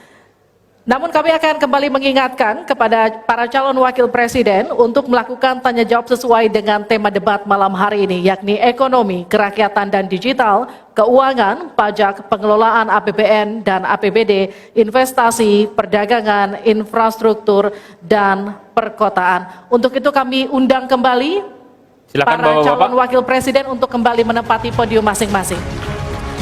Kita dengarkan pertanyaan dari Cawapres 3 ke Cawapres 2. Sama rule-nya seperti tadi Pak Mahfud. Waktu Anda kami persilahkan. 1 menit, silakan Bapak.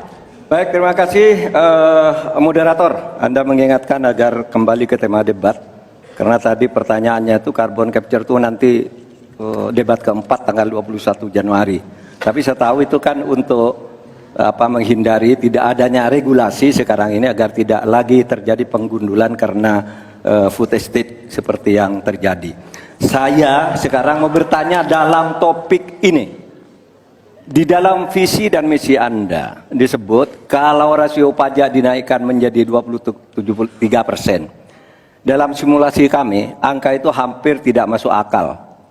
Karena pertumbuhan ekonomi bisa 10. Padahal selama ini pertumbuhan ekonomi 5-6 gitu. Itu kalau Anda bisa menaikkan rasio pajak sampai segitu bisa 10%. Lalu bagaimana Anda mau menaikkan pajak?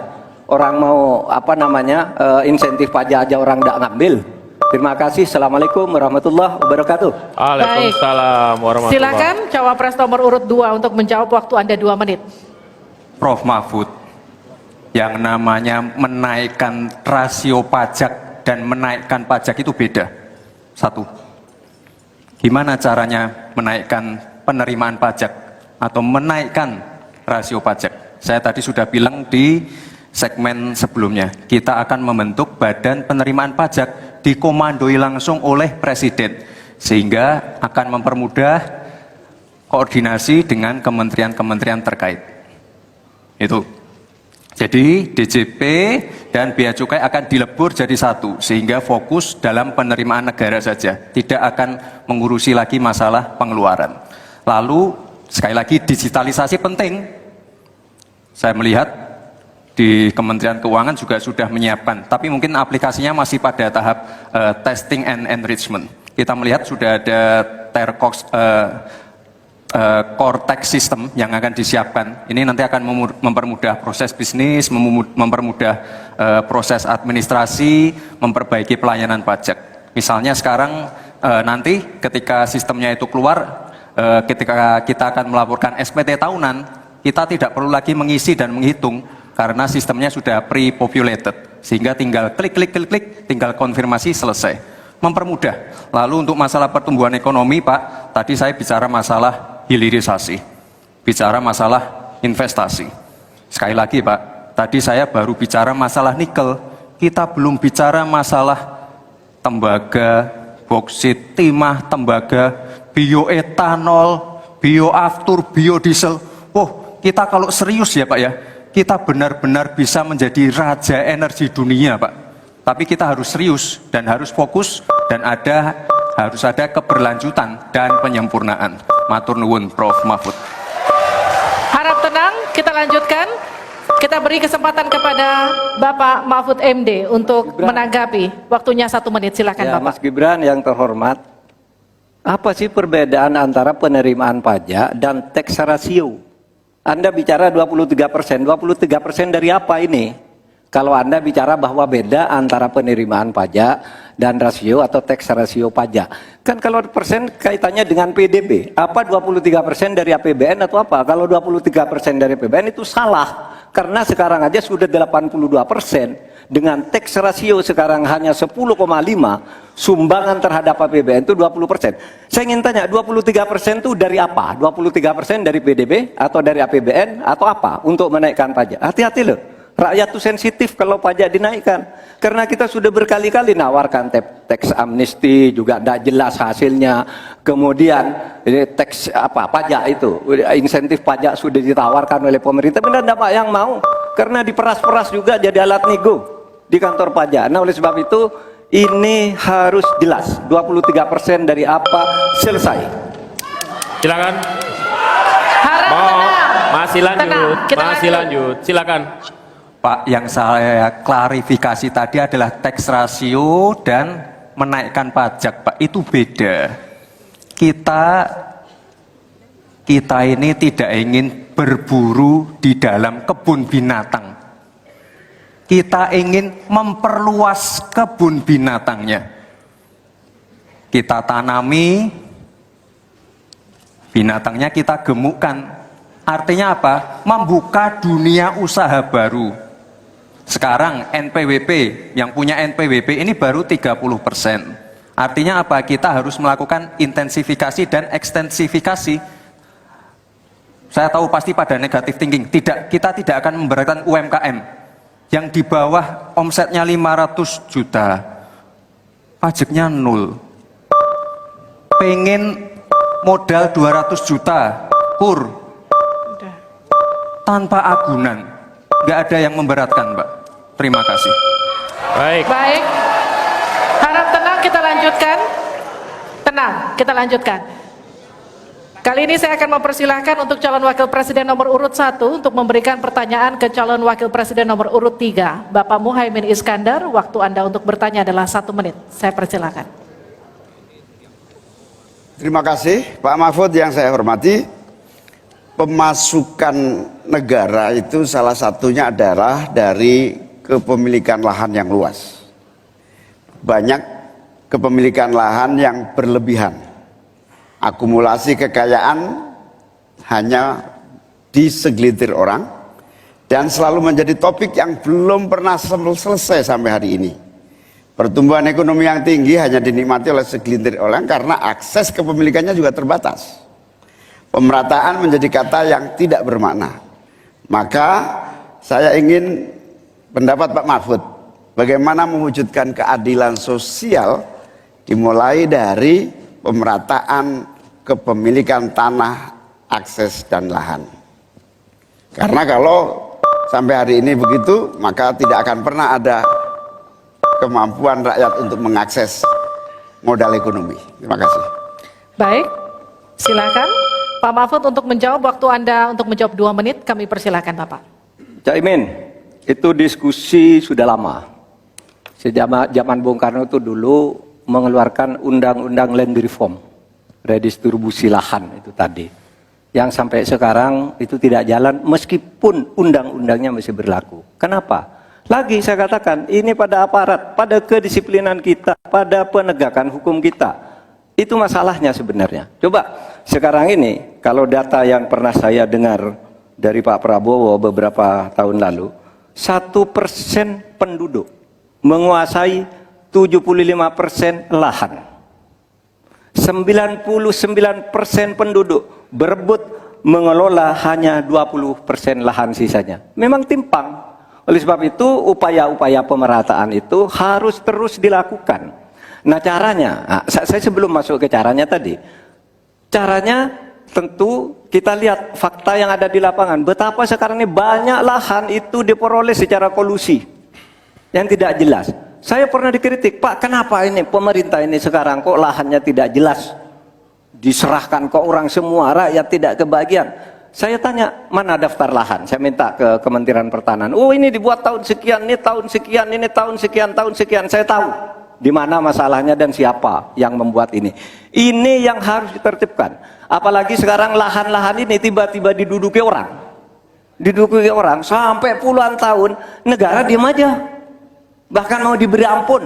Kemarin itu, diberi pengampunan pajak. Saya bilang, ini harus pidana, masuk. Itu dia menguasai tanah 22 tahun tidak bayar pajak lalu diberi ampun asal mulai baik-baik kembalikan seandainya pajak. Anda bisa, saya bilang. Nah sekarang dia ini sudah masuk pidana dan sudah inkrah. Nah itu saya kira jalan yang keluarnya itu kedisiplinan kita menegakkan aturan. Itu saja saya kira jawaban yang menurut saya simpel dan tepat.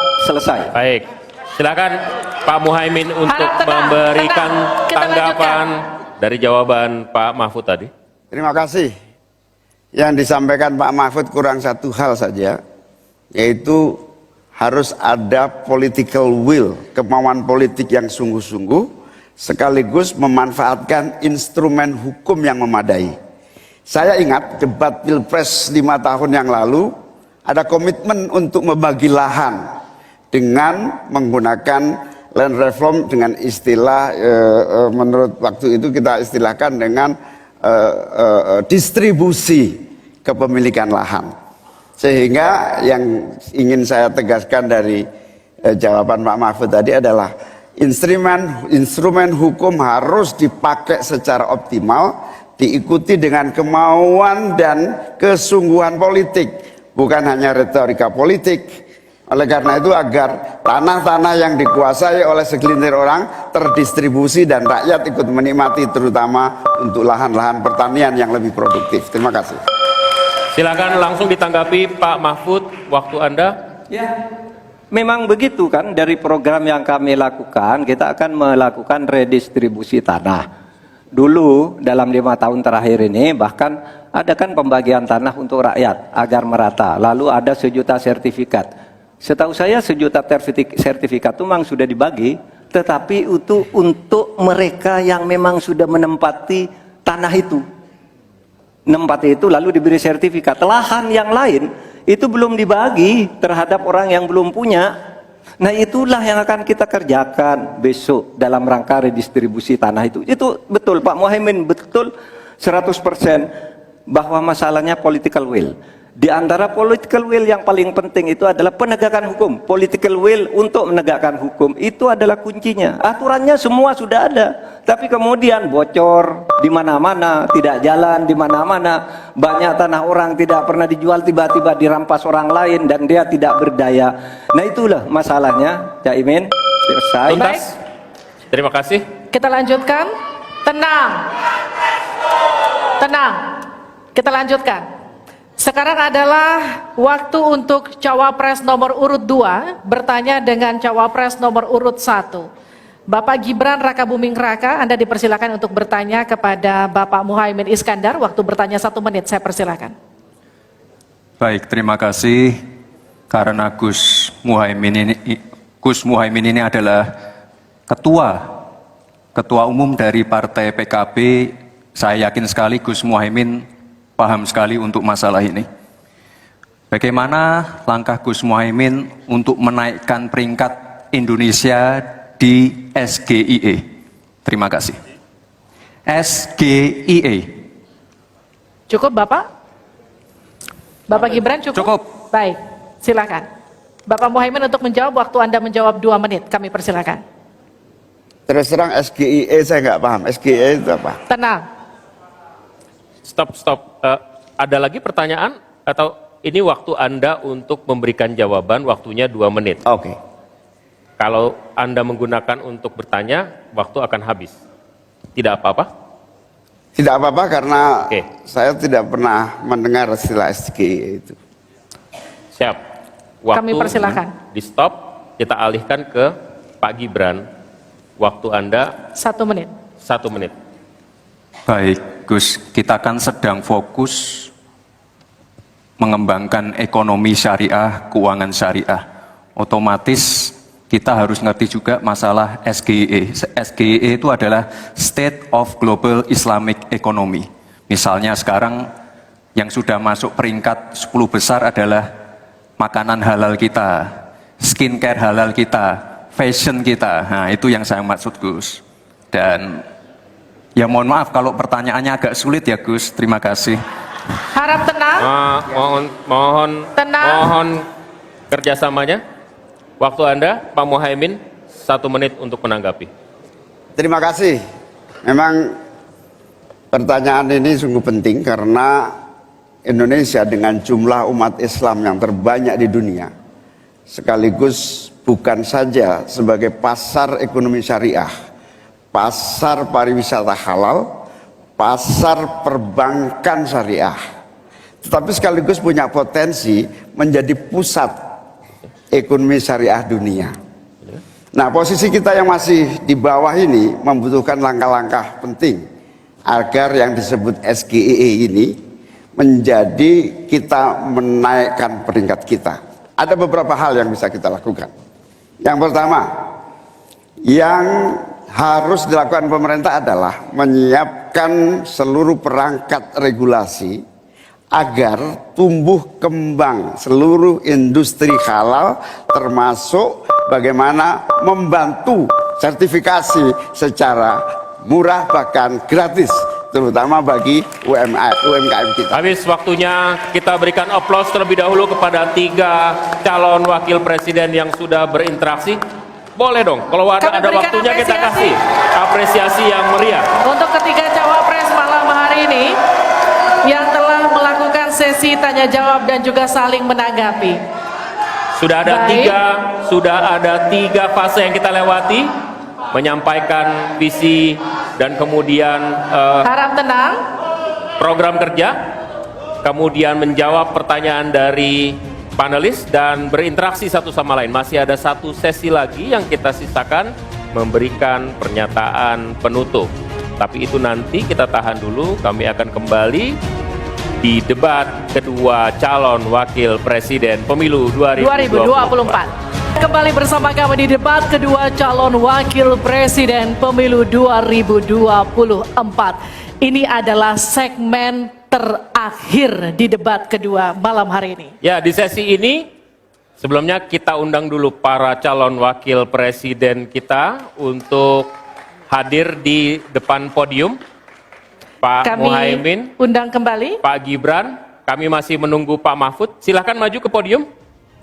Di Silakan. sesi ini kita akan dengarkan pernyataan terakhir, closing statement, pernyataan pamungkas yang disampaikan oleh calon wakil presiden yang sudah berdebat malam hari ini dengan berbagai topik dalam topik besar ekonomi. Kesempatan pertama kami berikan kepada calon wakil presiden nomor urut 1 Bapak Muhaimin Iskandar untuk menyampaikan pernyataan penutup. Waktu Anda 2 menit. Terima kasih. Sarung adalah simbol kesetaraan dan keadilan. Sarung itu lembut, tapi di tangan orang yang baik bisa jadi selepet atas ketidakadilan dan kecurangan. Yang tidak ada dalam kebijakan ekonomi kita saat ini adalah keberanian untuk mewujudkan aturan main yang adil dan keberanian untuk berpihak kepada rakyat. Itulah kenapa kami menggagas Slepetnomics sebagai solusi ekonomi kita. Segala ketidakadilan kita selepet. Slepetnomics adalah gagasan ekonomi yang sudah diuji oleh para pakar dan berbasis pada pengalaman batin dan juga pengalaman rasa. Ke depan, proyek yang menyedot begitu banyak uang rakyat hanya untuk memenuhi selera tertentu, kita harus selepet. Kita hadirkan perubahan berupa pemerataan dan pembangunan kota-kota dan desa-desa di seluruh Indonesia. Ke depan, kecurangan pembuat aturan yang merangkap sekaligus pemain bisnis harus kita selepet. Kita bangun kesetaraan bagi semua pelaku usaha untuk maju bersama. Dengan Slepetnomics kita pastikan pembangunan ekonomi Indonesia dikerjakan pakai hati, pakai otak. Sekali lagi, pembangunan Indonesia dilaksanakan pakai hati, pakai otak. Mari kita berdoa, semoga insya Allah saya dan Mas Anies memimpin Indonesia, kita kerjakan pembangunan dengan menggunakan pakai hati.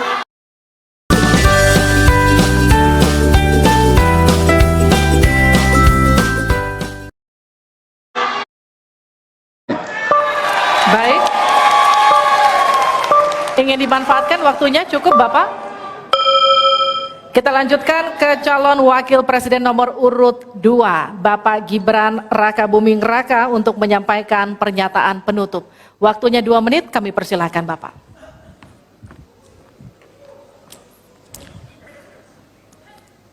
Indonesia ini negara besar. Kita harus bersyukur di tahun 2020 sampai 2030 nanti kita akan mendapatkan bonus demografi. Saat itulah sebagian besar penduduk kita ada pada usia produktif. Ini kesempatan kita untuk meningkatkan produktivitas nasional. Peluang untuk menuju Indonesia emas makin terbuka lebar. Tapi Bapak Ibu yang saya hormati, teman-teman sesama anak muda, ingat, kesempatan ini hanya datang sekali. Kesempatan ini tidak akan terulang lagi. Untuk itu kita harus kerja keras, kerja fokus, berani melakukan lompatan. Saya ucapkan terima kasih kepada Pak Prabowo yang sudah memberikan saya kesempatan untuk ikut andil dalam kontestasi ini. Saya sangat bangga sekali saya menjadi bagian dalam perjalanan menuju Indonesia Emas. Saya ucapkan terima kasih juga Prof. Mahfud, Gus Muhaimin. Saya sangat senang sekali bisa satu panggung dengan orang-orang hebat seperti ini. Senang sekali anak muda bisa bertukar pikiran dengan ketua umum partai dan seorang profesor. Sekali lagi, terima kasih. Anak-anak muda harus saling mendukung, anak-anak muda harus saling bergandengan tangan. Saya yakin Indonesia Emas bisa tercapai. Terima kasih. Wassalamualaikum warahmatullahi wabarakatuh. Selamat Natal dan Tahun Baru. Baik, terima kasih. Harap tenang, kita akan Masih melanjutkan. dalam sesi, mohon tenang. Waktu belum selesai.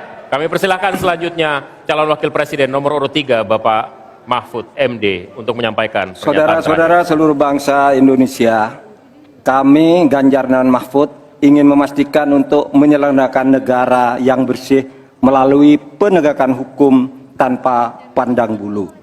Ganjar Mahfud menyiapkan 21 program unggulan senilai 2.500 triliun rupiah selama 5 tahun, yaitu 1. 17 juta lapangan kerja, 1 desa, 1 fasket, 1 nakes, 3 uang saku kader posyandu, 4 10 juta hunian, punya rumah semudah punya motor, 5 sekolah dapat gaji, lulus pasti kerja, 6 1 keluarga miskin, 1 sarjana, 7 perempuan maju, 8 buruh naik kelas, 9 kuliah gratis untuk anak prajurit dan bayangkara, 10 mudah berusaha termasuk UMKM dan koperasi, 11 masjid sejahtera, pengurus masjid terlindungi, 12 guru ngaji dan guru agama lain digaji, pasokan pangan aman, harga enak di kantong, lansia bahagia, anak cucu gembira, 15 petani bangga bertani, 16 di laut kita jaya, nelayan sejahtera, 17 disabilitas mandiri berprestasi, 1 desa 1 mobil akses, 18 internet super cepat, gratis dan merata, 19 bansos pasti lanjut tapi harus tepat sasaran, 20 sikat KKN, dan terakhir KTP Sakti. Segala kebijakan pemerintah harus mengutamakan kemakmuran dan kesejahteraan rakyat, termasuk memelihara fakir, miskin, dan anak terlantar seperti ketentuan pasal 34 ayat 1 Undang-Undang Dasar. Semoga niatan baik dan keikhlasan kami mendapat ganjaran ilahi dan tercatat di Lauhil Mahfuz. Selesai. Kita berikan aplaus dan apresiasi yang paling meriah untuk ketiga calon wakil presiden kita. Saya undang Pak Muhaimin, Pak Gibran, dan Pak Mahfud untuk ada di tengah. Untuk ada di tengah lingkaran merah ini, kami juga memohon agar Pak Anies, Pak Prabowo, dan Pak Ganjar mendampingi calon wakil presiden masing-masing. Kami persilakan para Ini adalah calon presiden. calon-calon pemimpin kita yang dapat Anda pilih nanti di tanggal 14 Februari 2024. Kami juga mengundang Ketua KPU dan seluruh anggota KPU untuk bergabung bersama kita di sini. Mudah-mudahan debat kedua kali ini dapat memberikan referensi kepada Anda, menjadi hasanah bagi Anda untuk menentukan siapa yang Anda pilih. Ada 1, ada 2, ada 3. Ya, dan kami juga akan mengingatkan Anda untuk jangan lupa menggunakan hak pilih Anda pada pemilu 2024 14 Februari mendatang, karena suara Anda akan menentukan masa depan bangsa Indonesia. Kami tutup debat malam hari ini. Saya Liviana Cerlisa. Saya Alvito Dinova Ginting. Sampai jumpa di TPS 14 Februari tahun depan. Sampai jumpa.